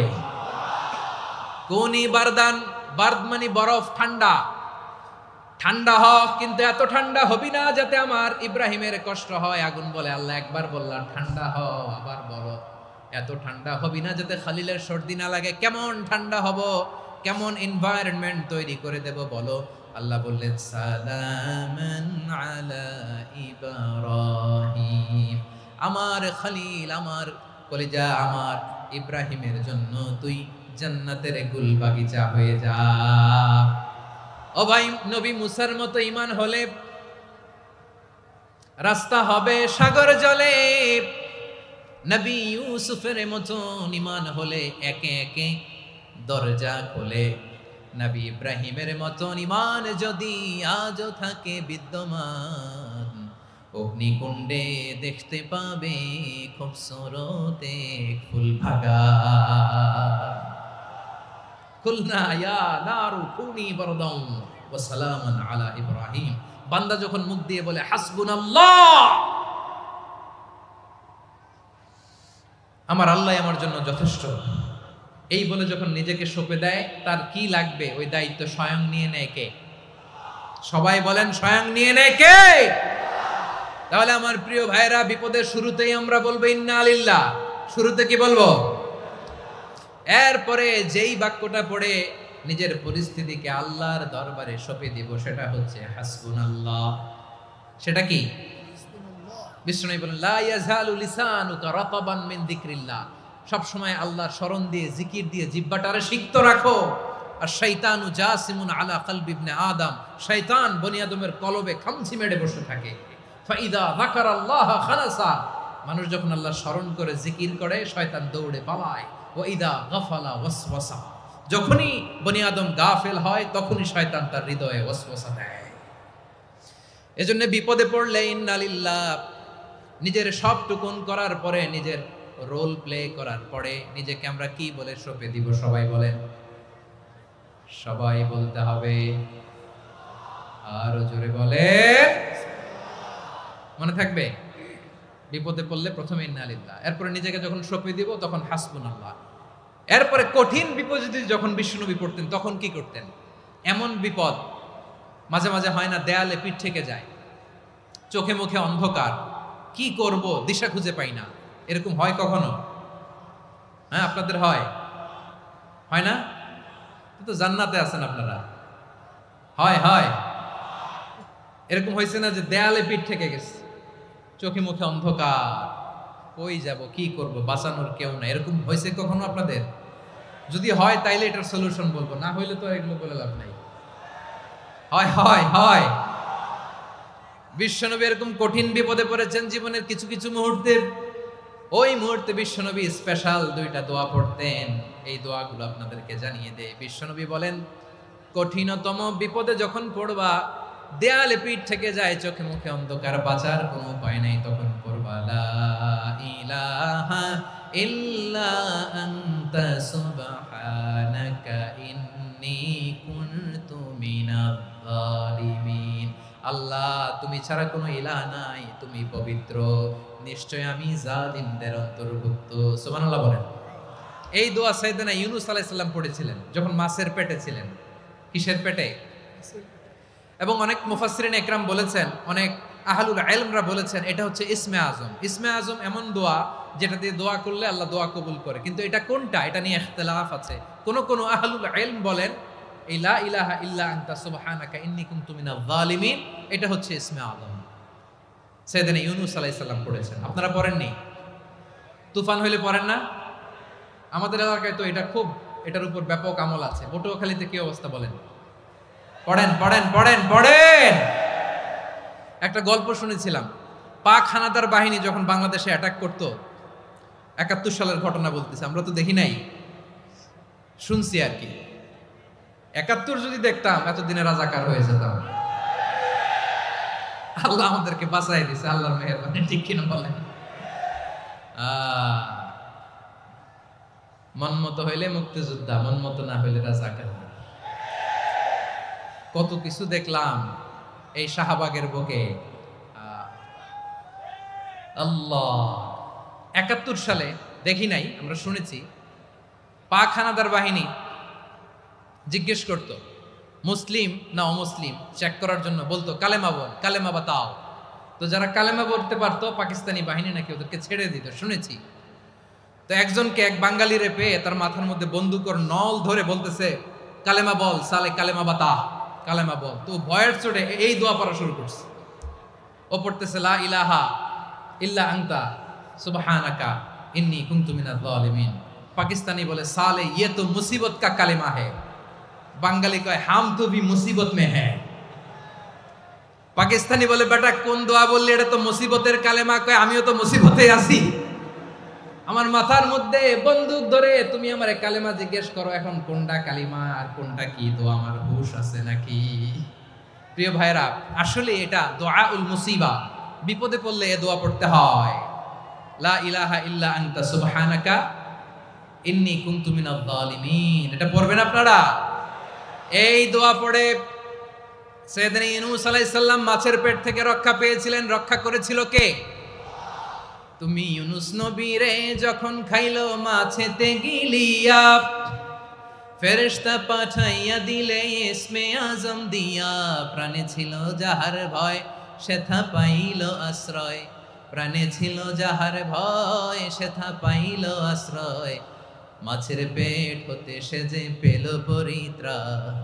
আল্লাহু আল্লাহু তুমি জাল্লে জালালুহু, শেষ করা তো যায় না গে তোমার গুণগান। আল্লাহু আল্লাহু, সুবহানাল্লাহ পড়েন। লা ইলাহা ইল্লা আনতা সুবহানাকা ইন্নী কুনতু মিনাজ জালিমিন। বিশ্বনবী বললেন, দেয়ালে পিঠ থেকে গেলে, চোখে মুখে অন্ধকার, বাঁচার কোনো উপায় নাই, তখন এই দোয়াটা পড়তে হবে। এই দোয়া পড়ে আল্লাহর কাছে ফরিয়াদ করলে বিপদ মুক্ত করবেন কে? কেন এই দোয়াটা আল্লাহর কাছে বড্ড প্রিয় জানেন আমার ভাইয়েরা? কারণ এই দোয়ার মধ্যে তিনটা জিনিস আছে। আমি যেরকম আঙ্গুল উঁচু করেছি এরকম করেন তো। তিনটা। কয়টা? তিনটা। এক নম্বরে হচ্ছে তাওহীদ, দুই নম্বরে তাসবিহ, তিন নম্বরে তাকরীর। আই রিপিট, আবারও বলছি, এক নম্বরে তাওহীদ, দুই নম্বরে তাসবিহ, তিন নম্বরে তাকরীর। এ দোয়াটা আল্লাহর কাছে এত পছন্দনীয় কারণ এ দোয়ার প্রথম অংশে আছে তাওহীদ, আল্লাহর একত্ববাদের ঘোষণা। লা ইলাহা ইল্লা আনতা, ও আল্লাহ আপনি ছাড়া কোনো ইলাহ নাই, উপাস্য নাই। এই কথা বললে আল্লাহ বড্ড খুশি হয়ে যায়। সুবহানাল্লাহ পড়েন। এ দোয়ার দ্বিতীয় অংশে আছে তাসবিহ, মানে আল্লাহর প্রশংসা, প্রশংসা সূচক বাণী। সুবহানাক সুবহানাক সুবহানাক, ও আল্লাহ আমি আপনার পবিত্রতা ঘোষণা করছি। সুবহানাক, এই কথা শুনলেও আল্লাহ খুশি হয়ে যায়। সুবহানাল্লাহ পড়েন। এই দোয়ার তৃতীয় অংশে আছে তাকরীর, তাকরীর মানে পাপের স্বীকৃতি। তাকরীর মানে কি? তাকরীর মানে পাপের স্বীকৃতি। এই দোয়ার তৃতীয় অংশে আছে ইন্নী কুনতু মিনাল জালিমিন, ও আল্লাহ আমি জালিমদের অন্তর্ভুক্ত। আল্লাহ আল্লাহ আমি জালেম, আল্লাহ আমি ভুল করেছি, অন্যায় করেছি, আল্লাহ আমি জালেমদের অন্তর্ভুক্ত। এই পাপের স্বীকৃতি, অ্যাকনোলেজমেন্ট আল্লাহ বড্ড পছন্দ করে। যখন আল্লাহর কাছে আপনি ছোট হবেন, ছোট হতে হতে যত ছোট হবেন, ওই দৃশ্যটা দেখতে আল্লাহ বড্ড পছন্দ করে। সুবহানাল্লাহ বলেন। তিন নম্বর অংশ ইন্নী কুনতু মিনাজ জালিমিন, আল্লাহ আমি জালেমদের অন্তর্ভুক্ত। সাইয়েদনা আদম আলাইহিস সালাম ভুল করে যখন নিষিদ্ধ গাছের ফুল খেয়ে ফেললেন, ফল খেয়ে ফেললেন, আল্লাহ বললেন আদম ক্ষমা পেতে চাইলে তুমি আর হাওয়া মিলে স্বীকৃতি দাও, পাপের স্বীকৃতি আর পড়ো। রব্বানা যালামনা আনফুসানা ওয়া ইল্লাম তাগফির লানা ওয়া তারহামনা লানাকুনান্না মিনাল খাসিরিন। ও আল্লাহ আমি আদম আর হাওয়া, যালামনা আনফুসানা, আমরা আমাদের নফসের উপর বড্ড জুলুম করেছি। আল্লাহ ওয়া ইল্লাম তাগফির লানা ওয়া তারহামনা, আপনি যদি ক্ষমা না করেন, আপনি যদি দয়া পরবশ না হন, আপনি যদি রহম না করেন, আমরা তো ক্ষতিগ্রস্তদের মধ্যে শামিল হয়ে যাব। এই দোয়া করার সাথে সাথে সাইয়েদনা আদম আর হাওয়া আলাইহিস সালামকে ক্ষমা করে দিলেন কে? তাহলে এই দোয়ার তিন নম্বর অংশ তাকরীর, এটা আল্লাহ বড্ড পছন্দ করে। আমার কলিজার টুকরা ভাইয়েরা, গুনাহ করে শিকার যেতে হবে, এটা আল্লাহ ভালোবাসেন। সাইয়েদনা আবু বকর রাদিয়াল্লাহু তাআলা আনহু বিষ্ণু ইসা ইসলামকে বললেন, ইয়া রাসূলুল্লাহ আল্লিমনি দুআআন আদউ বিহি ফি সলাতি, নবী হে আপনি আমার এমন একটা স্পেশাল দোয়া শিখায়া দেন যে দোয়াটা আমি নামাজে পড়ব। নবী বললেন, তাহলে তুমি পড়ো আল্লাহুম্মা ইন্নী যালামতু নাফসি যুলমান কাসীরান ওয়া লা ইয়াগফিরুয যুনুবা ইল্লা আনতা ফাগফিরলি মাগফিরাতাম মিন ইনদিকা ওয়ারহামনি ইন্নাকা আনতাল গফুরুর রহিম। সুবহানাল্লাহ। সালাম ফিরানোর আগে পড়েন, কথা কয় না, পড়েন পড়েন।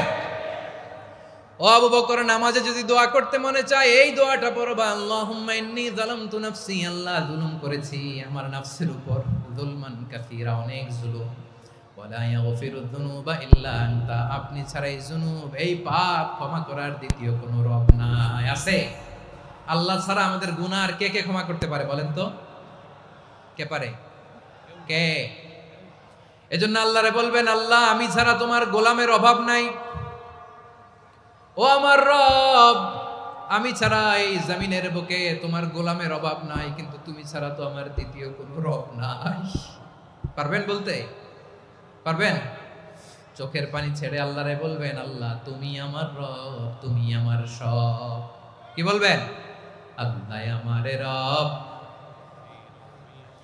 সবাই বলুন, আল্লাহ আমারে রব, দমে দমে তনু মনে তারি অনুভব। আল্লাহ আমারে রব। আল্লাহরে বলেন, আল্লাহ তুমি আমার রব, তুমি আমার সব। আল্লাহ আমি ছাড়া এই জমিনে তোমার গোলামের অভাব নাই, তুমি ছাড়া আমার দ্বিতীয় কোনো রব নাই। এ কথা বলে চোখের পানি ছেড়ে আল্লাহরে স্বীকৃতি দেন, আল্লাহ আমি পাপী। আল্লাহ জামিনে আমার চেয়ে বড় পাপী আর কেউ নাই। অজু করে সিজদায় লুটিয়ে পড়ে চোখের পানি ছেড়ে আল্লাহরে পাপের স্বীকৃতি দেন, আল্লাহ এমন কোন জুলুম নাই, গুনাহ নাই আমি করি নাই, সগীরা কবিরা, জেনে না জেনে, ইচ্ছায় অনিচ্ছায়, শিরকি বেদাতি সব গুনাহ করেছি। আল্লাহ আকাশের নিচে জমিনের উপরে আমার চেয়ে বড় গুনাহগার আর কেউ নাই।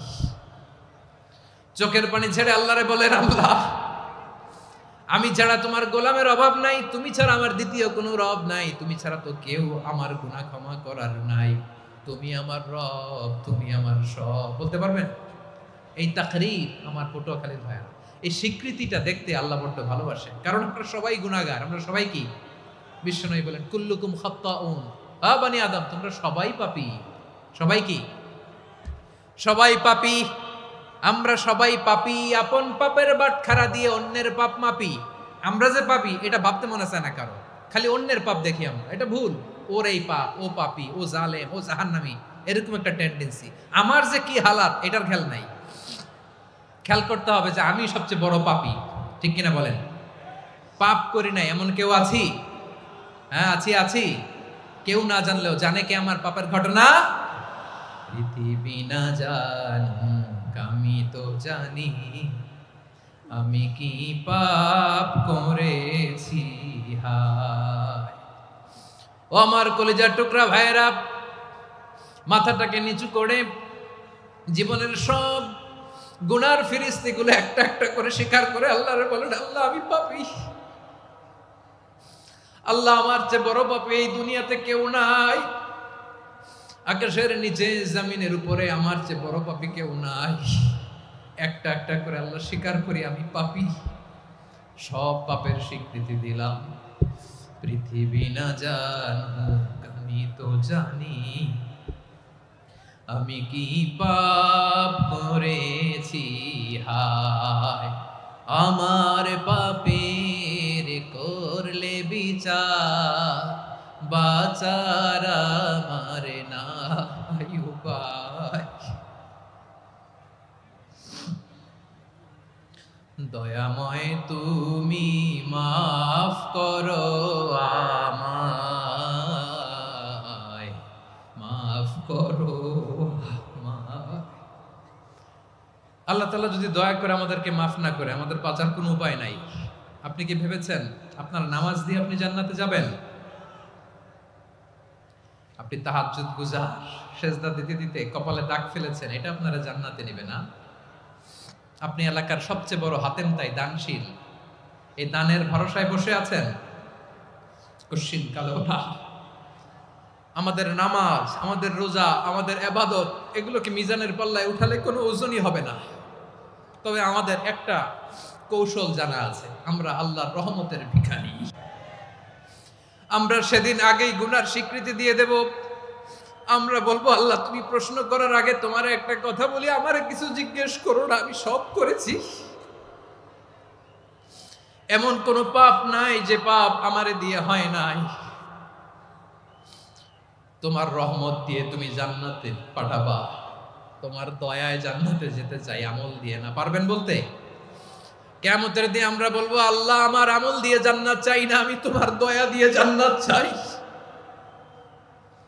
তোমার দয়া ছাড়া আমার কোনো উপায় নাই। কারণ আল্লাহ যদি বিচার করে বাঁচার কারো উপায় নাই। আল্লাহ যদি বলে ফেলেন তুই এটা করলি কেন, ওখানে গেলি কেন? কোরআনে 1000 বার নিষেধ করলাম, তারপরেও এই পাপে জড়ালি কেন? এরকম প্রশ্ন ছুড়ে দিলে আমার উত্তর আছে? বাঁচার কোনো উপায় আছে? রোজ হাসরে হে আল্লাহ আমার করোনা বিচার, আল্লাহ করোনা বিচার, বিচার চাহি না তব দয়া চাই, এ গুনাহগার, আল্লাহ করোনা বিচার। আপনার আমল দিয়ে জান্নাতে যাবেন? কি দিয়ে যাবেন? আল্লাহর দয়া দিয়ে। আল্লাহর রহম আর দয়া ছাড়া কেউ জান্নাতের চেহারাও দেখতে পাবে না। আমার প্রিয় ভাইরা, এই দোয়া আল্লাহর কাছে পছন্দনীয় হওয়ার কারণ তিনটা। দোয়ার প্রথম অংশে আছে তাওহীদ, আল্লাহর একত্ববাদের ঘোষণা। এই দোয়ার দ্বিতীয় অংশ আছে তাসবিহ, আল্লাহর প্রশংসা সূচক বাণী। এই দোয়ার 3 নাম্বার অংশ পাপের স্বীকৃতি। তাহলে আমরা সবাই গুনাহগার। আমরা আল্লাহর কাছে পাপের স্বীকৃতি দিয়ে বলবো, ও আল্লাহ ইন্নী কুনতু মিনাজ জালিমিন, আমরা জুলুম করেছি, পাপ করেছি, অন্যায় করেছি, আল্লাহ বুঝতে পারি নাই, শয়তানের ওয়াসওয়াসায় পড়ে, বন্ধুর পাল্লায় পড়ে, নফসের খায়েশ মিটাতে যে আল্লাহ করে ফেলেছি। তুমি গুনাহ না মাফ না করলে আমাদের গুনাহ মাফ করার দ্বিতীয় কেউ নাই। ঠিক কিনা বলেন? এভাবে অনুতপ্ত হয়ে যদি আল্লাহর কাছে দোয়া করেন, দেয়ালে পিঠ থেকে গেছে, কোন রাস্তা নাই বের হওয়ার, ওই মুহূর্তেও আপনাকে বিপদ থেকে উদ্ধার করবে কে? বিশ্বনবী চরম বিপদে পড়লে 2টা দোয়া পড়তেন। প্রথম হলো এটা, লা ইলাহা ইল্লা আনতা সুবহানাকা ইন্নী কুনতু মিনাল জালিমিন। এই দোয়াটা আমরা বেশি বেশি পড়ব প্রিয় ভাইরা। রাজি আছেন? সবাই আওয়াজ করে পড়ুন ইনশাআল্লাহ। আমার প্রিয় ভাইয়েরা, বিপদে পড়লে বিশ্বনবী আরো একটা দোয়া পড়তেন, লা ইলাহা ইল্লাল্লাহুল আযীমুল হালিম, লা ইলাহা ইল্লাল্লাহু রাব্বুল আরশিল আযীম, লা ইলাহা ইল্লাল্লাহু রাব্বুস সামাওয়াতি ওয়াল আরদি ওয়া রাব্বুল আরশিল কারীম। এই যে বললাম, রেকর্ড হয়ে গেছে। এখন তো আর ইনস্ট্যান্ট মুখস্থ না হলো, পরে মুখস্থ করে নেবেন। আল্লাহ ছাড়া কোনো উপাস্য নাই, তিনি সুমহান, মহা সহিষ্ণু। আল্লাহ ছাড়া কোনো উপাস্য নাই, তিনি সুমহান, আরশের অধিপতি। আল্লাহ ছাড়া কোনো উপাস্য নাই, তিনি আকাশের মালিক, জমিনের মালিক, তিনি সুবিশাল আরশের অধিপতি। সুবহানাল্লাহ পড়েন। এই দোয়াটা কেউ যদি পড়ে যদি এর ওসিলা করে দোয়া করে, তাকে বিপদ থেকে মুক্তি দেয় কে? মনে থাকবে আপনাদের? তাহলে বিপদের প্রথম ধাক্কায় কি যেন পড়তে হয়? ইন্না লিল্লাহ। তারপরে কি বলে আল্লাহর কাছে নিজেকে সঁপে দিতে হয়? দেয়ালে পিঠ থেকে গেলে লা ইলাহা ইল্লা আনতা সুবহানাকা ইন্নী কুনতু মিনাজ জালিমিন। 2 নাম্বার হচ্ছে লা ইলাহা ইল্লাল্লাহুল আযীমুল হালিম, লা ইলাহা ইল্লাল্লাহু রাব্বুল আরশিল আযীম, লা ইলাহা ইল্লাল্লাহু রাব্বুস সামাওয়াতি ওয়াল আরদি ওয়া রাব্বুল আরশিল কারীম। মনে থাকবে? ইনশাআল্লাহ বলেন সবাই, আওয়াজ করে সবাই ইনশাআল্লাহ। অনেক সময় এমন হয়, হঠাৎ বিপদের সম্মুখীন হই আমরা, রেডি হয়ে বের হইছে অফিসে, হঠাৎ অ্যাক্সিডেন্টে পড়ে যাই, হঠাৎ পেটের ব্যথায় অজ্ঞান। এরকম হয় না? আপনাদের হয় না? বিষ্ণু ইসলাম বলেন, আকস্মিক দুর্ঘটনার বিপদ থেকে যদি কেউ বাঁচতে চায়, সকাল সন্ধ্যা যেন প্রত্যেকে এই দোয়াটা পড়ে। সকালে যদি 3 বার পড়ে, সন্ধ্যা পর্যন্ত হঠাৎ বিপদ থেকে সে রক্ষা পাবে। To be protected from sudden calamity, sudden disaster, sudden calamity. হঠাৎ বিপদ, হঠাৎ ভয়ঙ্কর কোন আকস্মিক বিপদ থেকে আল্লাহ বাঁচায় দিবে। সকালে পড়লে সন্ধ্যা পর্যন্ত প্রোটেক্টেড, সন্ধ্যাবেলায় যদি 3 বার পরে সকাল পর্যন্ত প্রোটেক্টেড। সুবহানাল্লাহ পড়ে। দোয়াটা কি? দোয়াটা হচ্ছে বিসমিল্লাহিল্লাযী লা ইয়াদুররু মা'a ইসমিহি শাইউন ফিল আরদি ওয়ালা ফিস সামাই ওয়া হুয়াস সামিউল আলিম। ছোট না? অনেক ছোট, মুখস্থ করবেন। বিসমিল্লাহিল্লাযী লা ইয়াদুররু মা'a ইসমিহি শাইউন ফিল আরদি ওয়ালা ফিস সামা। ওই আল্লাহর নাম নিচ্ছি, যে আল্লাহর নামের বরকতে আকাশ জমিনের কোনো কিছু কারো কোনো ক্ষতি সাধন করতে পারে না। তিনি সর্বশ্রোতা, সর্বজ্ঞ। সুবহানাল্লাহ পড়েন। পড়বেন এই দোয়াটা, বিসমিল্লাহিল্লাযী লা ইয়াদুররু মা'a ইসমিহি শাইউন ফিল আরদি ওয়ালা ফিস সামাই ওয়া হুয়াস সামিউল আলিম। ফজরের পরে 3 বার, মাগরিবের পরে 3 বার যদি কেউ পড়ে, প্রোটেক্টেড, যে কোনো হঠাৎ বিপদ থেকে প্রোটেক্টেড। প্রোটেক্ট করেন কে? ওই আল্লাহর নাম নিচ্ছি যে আল্লাহর নামের ওসিলায় আকাশ জমিনের কোনো কিছু কোনো ক্ষতি করতে পারে না। সুবহানাল্লাহ পড়েন। আচ্ছা, এবার আমাদের জীবনে দুশ্চিন্তা আছে না নাই বলেন?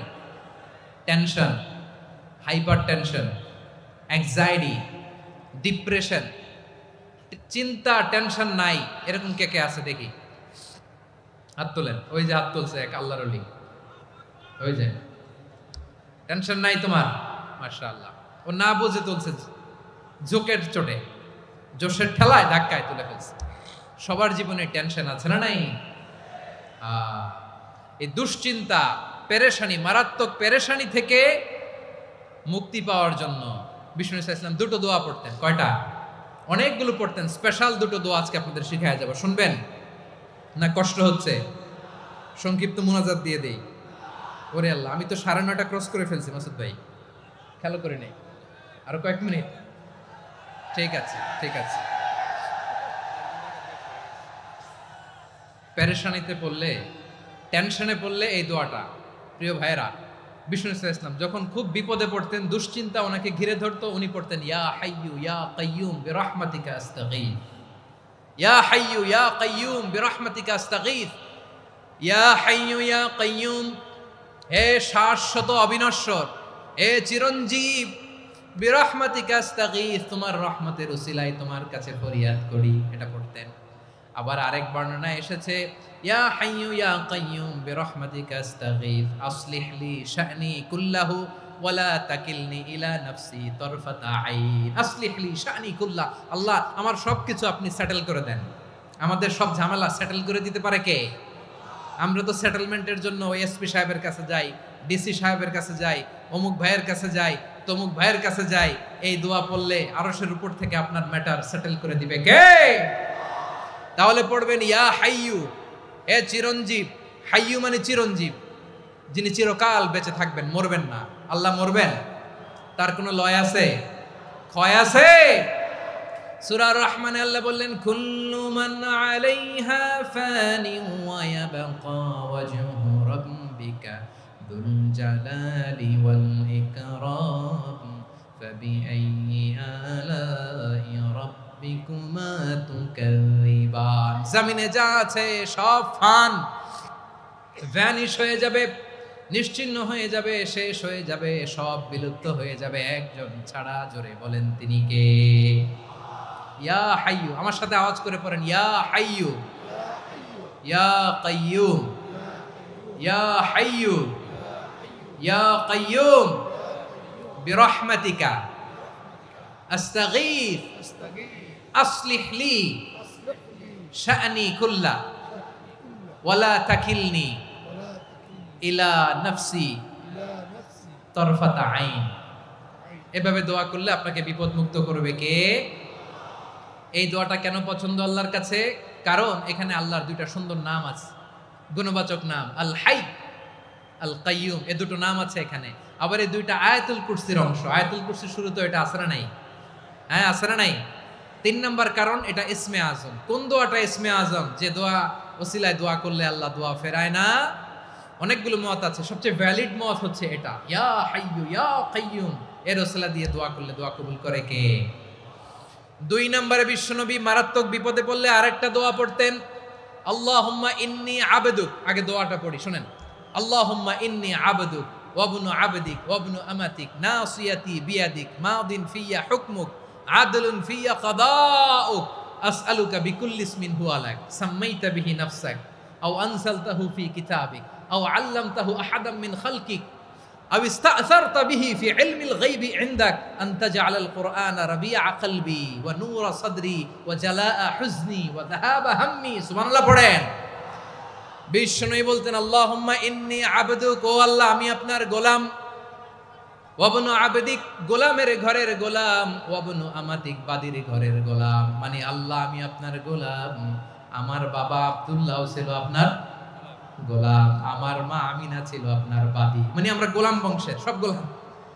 নিজেরে এর চেয়ে আর ছোট করে আল্লাহর কাছে উপস্থাপন করা যায় আমার ভাইরা? কথা কি বুঝতেছেন? নিজেকে এর চাইতে ছোট, নগণ্য আর তুচ্ছ করে আল্লাহর সাথে প্রেজেন্ট করা যায়? বিশ্বনবী বললেন ও আল্লাহ আমি আপনার গোলাম, গোলামের ঘরের গোলাম, দাসীর ঘরের গোলাম, নাসিয়াতি বিয়াদিক, আমার মাথার চুলের ছুটি আপনার হাতের মুঠোয়। আপনি ডানে টান দিলে আমি ডানে যেতে বাধ্য, আপনি বাঁয়ে টান দিলে বাঁয়ে যেতে বাধ্য। সুবহানাল্লাহ বলেন। পিছনে দুই একজন ভাই দাঁড়ালেন কেন? হ্যাঁ, বসুন। জায়গা চেঞ্জ করতেছে, সেই দুপুর থেকে বসে আছে, আমি জানি। মাশাআল্লাহ, কেউ দুই একজন বেরিয়েছে, গ্যাপ পূরণ করতেছে। মাশাআল্লাহ। পড়েন সুবহানাল্লাহ, আলহামদুলিল্লাহ, লা ইলাহা ইল্লাল্লাহ, মুহাম্মাদুর রাসূলুল্লাহ সাল্লাল্লাহু আলাইহি ওয়াসাল্লাম। বিশ্বনবী বললেন, আল্লাহ আমার মাথার চুলের ঝুঁটি আপনার হাতের মুঠোয়। আচ্ছা, এইভাবে কাকে ধরা হয়? যে খুব ছোট, ঠিক কি না? নিজেকে কত ছোট করলেন বিশ্বনবী। ও আল্লাহ, আমার মাথার চুলের ঝুঁটি আপনার হাতের মুঠোয়, আপনি ডানে টানলে আমি ডানে যাব, বাঁয়ে টানলে বাঁয়ে যাব। আল্লাহ, আসআলুকা বিকুল্লি ইসমিন হুয়া লাক, নাসিয়াতি বিয়াদিক, মাদিন ফিয়া হুকমুক, আপনার নির্দেশ আমার উপর কার্যকর হবেই হবে। আদলুন ফিয়া কাদাউক, আপনার ফয়সালা, যেই ফয়সালাই আপনি আমার জন্য করেন এটাই ইনসাফ। সুবহানাল্লাহ বলেন। আমরা আল্লাহর ফয়সালায় সন্তুষ্ট হতে চাই না। কত কমপ্লেইন, আল্লাহ তুমি এটা দিলা না, ওইটা পাইলাম না, ওইটা হইল না রে, এরকম অভিযোগ, কমপ্লেইন আমাদের আছে না নাই? আর বিশ্বনবী বলতেন, আদলুন ফিয়া কাদাউক, আল্লাহ আমার জন্য তোমার যেটা ফয়সালা এটাই সবচেয়ে শ্রেষ্ঠ ইনসাফ, এর চেয়ে ইনসাফ আর হতে পারে? এভাবে কায়মান বাক্যে আল্লাহর কাছে বিশ্বনবী দোয়া করতেন। এরপরে বিশ্বনবী বললেন, আল্লাহ তোমার যত নাম আছে সব নামের ওসিলায় দোয়া করি, যে নাম তুমি আমাদেরকে জানিয়েছো, যে নাম তুমি আমাদেরকে জানাও নাই, যে নাম তুমি কোরআনে নাজিল করেছো, যে নাম নাজিল করো নাই, যে নাম শুধু নবীদেরকে জানিয়েছো। আর আল্লাহর এমন কিছু চমৎকার চমৎকার সুন্দর সুন্দর নাম আছে, এই নামগুলো রব্বুল আলামিন কাউকে জানাবে না। সুবহানাল্লাহ বলেন। আমরা তো 99 নাম জানি, 100 নাম জানি আল্লাহ, কিন্তু আল্লাহর এমনও কিছু নাম আছে যেগুলো আল্লাহ বিশ্বনবীরও জানায় নাই। এগুলো আল্লাহ ইলমুল গায়বে রেখে দিয়েছেন। দোয়ার সময় বলবেন, আল্লাহ তোমার যেই নামগুলো জানি, যেগুলো জানি না, যেগুলো কোরআনে আছে, যেগুলো নাই, যেগুলো নবীরে খাস ভাবে জানাইছো ওগুলোর উসিলায়, যেগুলো কোনোদিন জানাবাও না, তোমার ওই নামের উসিলাও তোমার কাছে চাই। আল্লাহ কোরআনকে আমার হৃদয়ের বসন্ত বানাও, আমার বক্ষের জ্যোতি বানাও, আমার চিন্তা দুশ্চিন্তা তুমি দূর করে দাও। বিশ্বনবী বললেন, এই কালিমাগুলো, এই বাক্যগুলো পড়ে যদি কেউ আল্লাহর কাছে ফরিয়াদ করে, তার হৃদয় থেকে দুশ্চিন্তা কাটিয়ে দিবে কে? পড়বেন, এই দোয়াগুলো পড়বেন। আচ্ছা, সব শেষে বলি, ঋণের বোঝায় যারা জর্জরিত, বিষ্ণু ইসলাম চমৎকার একটা দোয়া শিখিয়েছেন। আমাদের অনেকে ঋণের বোঝায় জর্জরিত, আছে না নাই? এদিকে কেউ আছেন? থাকলে হাত তোলার দরকার নেই, থাকলে এই দোয়াটা পড়বেন। এক সাহাবীর নাম আবু উমামা, নামাজের ওয়াক্ত ছাড়া উনি মসজিদে যেয়ে বসে আছে। বিশ্বনবী বললেন, কি রে আবু উমামা, নামাজের তো ওয়াক্ত হয় নাই, মসজিদে কি?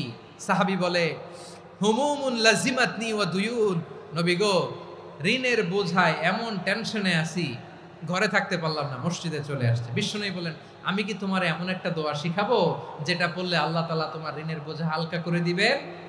আবু উমামা বললেন, ইয়া রাসূলুল্লাহ, অবশ্যই শিখাবেন। বিশ্বনবী বললেন, তাহলে তুমি পড়বা, আল্লাহুম্মা ইন্নী আউযু বিকা মিনাল হাম্মি ওয়াল হাযান ওয়া আউযু বিকা মিনাল জুবনি ওয়াল বুখল ওয়া আউযু বিকা মিন গালাবাতিদ দাইনি ওয়া কাহরির রিজাল।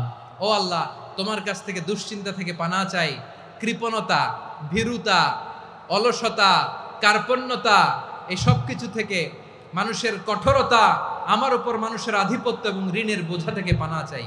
এই দোয়াটা যখন বিশ্বনবী শিখাই দিলেন, আবু উমামা বারবার এই দোয়া পড়ে, আল্লাহুম্মা ইন্নী আউযু বিকা মিনাল হাম্মি ওয়াল হাযান ওয়া আউযু বিকা মিনাল আজজি ওয়াল কাসাল ওয়া আউযু বিকা মিনাল জুবনি ওয়াল বুখল ওয়া আউযু বিকা মিন গালাবাতিদ দাইনি ওয়া কাহরির রিজাল।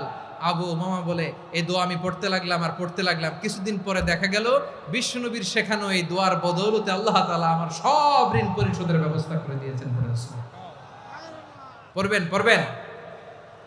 আমার প্রিয় পটুয়াখালীর ভাইয়েরা, বিশ্বনবীর জামাতা সাইয়্যিদিনা আলী রাদিয়াল্লাহু তাআলা আনহুর কাছে এক লোক এসে বলে, হে আলী, ঋণের বোঝায় আমি জর্জরিত, আমার কিছু অর্থ দিয়ে সাহায্য করো। সাইয়্যিদিনা আলী রাদিয়াল্লাহু তাআলা আনহু বললেন, আমি কি তোমারে এমন একটা দোয়া শিখাবো যেটা বিশ্বনবী আমাদের শিখিয়েছেন? এই দোয়া যদি তুমি পড়ো, লাউ কানা আলাইকা মিসলু জাবালিন কাবীরিন দাইনান আদাল্লাহু আনকা, পাহাড় পরিমাণে যদি ঋণের বোঝা হয়, আল্লাহ এটা পরিশোধের ব্যবস্থা করে দিবেন। ছোট্ট একটা দোয়া বিশ্বনবী শিখালেন, বললেন তুমি পড়বা আল্লাহুম্মা কফিনি বিহালালিকা আন হারামিকা ওয়া আগনিনি বিফাদলিকা আম্মান সিওয়াক। মুখস্থ আছে? হ্যাঁ আছে। আল্লাহুম্মা কফিনি বিহালালিকা আন হারামিক, আল্লাহ তোমার হালাল দিয়ে আমাকে পরিতুষ্ট করো, হারাম থেকে বাঁচিয়ে রাখো, আর তোমার অনুগ্রহে মানুষের মুখাপেক্ষী যেন আমি না হই, আমি যেন সবসময় তোমার মুখাপেক্ষী হয়, ওই তৌফিক দিও। সুবহানাল্লাহ পড়েন। এই দোয়া বেশি বেশি পড়লে ঋণের বোঝা হালকা করে দিবে কে? তাহলে প্রিয় ভাইয়েরা, বিপদে পড়লেই প্রথমে কি পড়বেন? পটুয়াখালী ভুইলা গেছে। বিপদে পড়লেই প্রথমে ইন্না লিল্লাহ কি বলে নিজেকে আল্লাহর কাছে সঁপে দিতে হয়? হাসবুনাল্লাহ। চরম বিপদে দেয়ালে পিঠ থেকে গেছে, তখন লা ইলাহা ইল্লা আনতা সুবহানাকা ইন্নী কুনতু মিনাজ জালিমিন। এরপরে লা ইলাহা ইল্লাল্লাহুল আযীমুল হালিম, এই দোয়া। আকস্মিক বিপদ, হঠাৎ যেন কোনো বিপদ আমাকে পেয়ে না বসে, এটার জন্য বিসমিল্লাহিল্লাযী লা ইয়াদুররু মা ইসমিহি শাইউন ফিল আরদি ওয়ালা ফিস সামাই ওয়া হুয়াস সামিউল আলীম। সকালে 3 বার, রাতে 3 বার। আর মারাত্মক tension, hyper tension, anxiety, depression থেকে বাঁচার জন্য 2 দোয়া, ইয়া হাইয়্যু ইয়া কাইয়্যুম, ইয়া হাইয়্যু ইয়া কাইয়্যুম, মনে থাকবে? আর আল্লাহুম্মা ইন্নী আবদুক, এই দোয়া। ঋণ থেকে বাঁচার জন্য 2 দোয়া, আল্লাহুম্মা ইন্নী আউযু বিকা মিনাল হাম্মি ওয়াল হাযান, এটা। আর আল্লাহুম্মা কফিনি বিহালালিকা আন হারামিকা ওয়া আগনিনি বিফাদলিকা আম্মান সিওয়াক। আর সব সময় পড়ার জন্য একটা আমল দিয়ে যাই, উঠতে বসতে, অফিসে যাচ্ছেন, অফিস থেকে ফিরতেছেন, বসে আছেন, শুয়ে আছেন, ছোট্ট এক শব্দে আমরা যেন বেশি বেশি পড়ি আস্তাগফিরুল্লাহ। আওয়াজ করে আমার সাথে পড়ুন আস্তাগফিরুল্লাহ। আবার পড়ুন আস্তাগফিরুল্লাহ। আল্লাহ রাসূল সাল্লাল্লাহু আলাইহি ওয়াসাল্লাম বলেন, মান লাজিমাল ইস্তিগফার, যে সব সময় এরকম ইস্তিগফারের সাথে লেগে থাকে, জাআলাল্লাহু লাহু মিন কুল্লি যিকিন মাখরাজা, আল্লাহ তাআলা তাকে কোনো বিপদে আটকান না, সে জীবনে আটকাবে না, যে কোনো বিপদে আল্লাহ তার রাস্তা বের করে দিবেন। Way out, you will get a way out and solution. সুবহানাল্লাহ। ওয়া মিন কুল্লি হাম্মিন ফারাজা, দুশ্চিন্তা মুক্ত হবে। ওয়ায়ারযুকহু মিন হাইসু লা ইয়াহতাসিব, এমন জায়গা থেকে আল্লাহ রিজিকের বন্দোবস্ত করবে যেটা সে কল্পনাও করে নাই। আওয়াজ করে পড়েন সুবহানাল্লাহ। তাহলে মনে থাকবে আস্তাগফিরুল্লাহর কথা। সব শেষ কথা বলবো, সব শেষ আমার প্রিয় ভাইয়েরা। এটা গেল নিজের বিপদ। কিসের বিপদ? নিজে যদি বিপদে পড়েন। অন্যের বিপদ যদি দেখেন, এটার জন্য একটা দোয়া আছে। অনেক সময় আমরা দেখি হাসপাতালে ক্যান্সারের 3rd স্টেজে চলে গেছে, লোকটা হ্যাংলা হয়ে, চিকন হয়ে, হায়রে কি কষ্ট পায়, দেখি না? বিষ্ণু বলে, একটা দোয়া যদি কেউ অন্যের কোনো বিপদ দেখে পড়ে, ওই বিপদ তার জীবনে কখনো আসবে না। শুনবেন? শোনার আগ্রহ আছে? অনেক সময় হয় যে আমরা মহাসড়ক দিয়ে যখন চড়ি, দুর্ঘটনায়, আইরে আল্লাহ, দুর্ঘটনায় মানুষের মাথা একদিকে, দেহ আরেকদিকে, ব্লিডিং, এরকম হয় না? আল্লাহ তুমি হেফাজত করো। বিশ্বনবী বলেন, এই দুর্ঘটনা দেখে কেউ যদি এই দোয়াটা পড়ে, তার জীবনে সে কোনোদিন এরকম অ্যাক্সিডেন্টের সম্মুখীন হবে না। শুনবেন? বিশ্বনবী বলেন, অন্যের বিপদ দেখে কেউ যদি পড়ে, আলহামদুলিল্লাহিল্লাযী আফানি মিম্মা বতালাকা বিহি ওয়া ফাদ্দালানি আলা কাসীরিম মিম্মান খালাকা তাফদীলা, মানে প্রশংসা সে আল্লাহর, যে আল্লাহ তাআলা তোমাকে যেই জিনিস দিয়ে পরীক্ষা করেছে, আমাকে ওইটা থেকে বাঁচিয়ে দিয়েছে। তোমাকে আল্লাহ যেই বিপদে ফেলেছে, আমাকে ওই বিপদ থেকে তিনি মুক্ত রেখেছে, আর তার অনেক সৃষ্টির উপর আমাকে তিনি প্রাধান্য দিয়েছে। সুবহানাল্লাহ পড়েন। যে কোনো বিপদ, কারো ক্যান্সার দেখে যদি এই দোয়াটা আপনি বিশ্বাসের সাথে পড়েন, জীবনে কোনোদিন ক্যান্সার রোগে আক্রান্ত হবেন না। দুর্ঘটনা দেখে যদি পড়েন, ওই দুর্ঘটনা আপনাকে স্পর্শ করবে না। যে কোনো কারো বিপদ দেখে যদি কোনো বিশ্বাসী বান্দা এই দোয়া পড়ে, বিশ্বনবী বলেন, লাম ইউসিবহু যালিকাল বালা, ওই বিপদ তাকে আর ধরবে না। উফিয়া মিনহু মিন যালিকাল বালা কাইনাম মা কান, সে যতদিন হায়াত পাবে কোনোদিন ওই বিপদ তাকে স্পর্শ করবে না। এই দোয়াটা পড়তে রাজি আছেন আমার প্রিয় ভাইরা? তাহলে পুরো আলোচনার সেন্ট্রাল থিম হচ্ছে, আমাদের জীবনে বিপদ আসবে, কষ্ট আসবে, দুঃখ আসবে, কিন্তু বিপদে আপদে আমরা হাল ছেড়ে দিব না, হতাশ হব না। মুমিন হতাশ হয় না, নিরাশ হয় না, হাল ছেড়ে দেয় না। মুমিন ভরসা রাখে একজনের উপর। আওয়াজ করে বলুন, যিনি কে? বিপদে পড়লে আমাদেরকে উদ্ধার করে কে? আবার আমাদেরকে যদি কোনো নেয়ামত আল্লাহ দিতে চান, ওইটা কেড়ে নেওয়ার ক্ষমতা কারো আছে? তাহলে আমরা কানেক্টিভিটি বাড়াবো কার সাথে? আমাদের প্রার্থনার ফরিয়াদের হাত তুলবো কার কাছে? রাজি আছেন? পটুয়াখালীর ভাইয়েরা, মনে থাকবে কথাগুলো? আল্লাহ তাআলা আমাদের সবাইকে কথাগুলো বোঝার ও আমল করার তৌফিক দান করুন।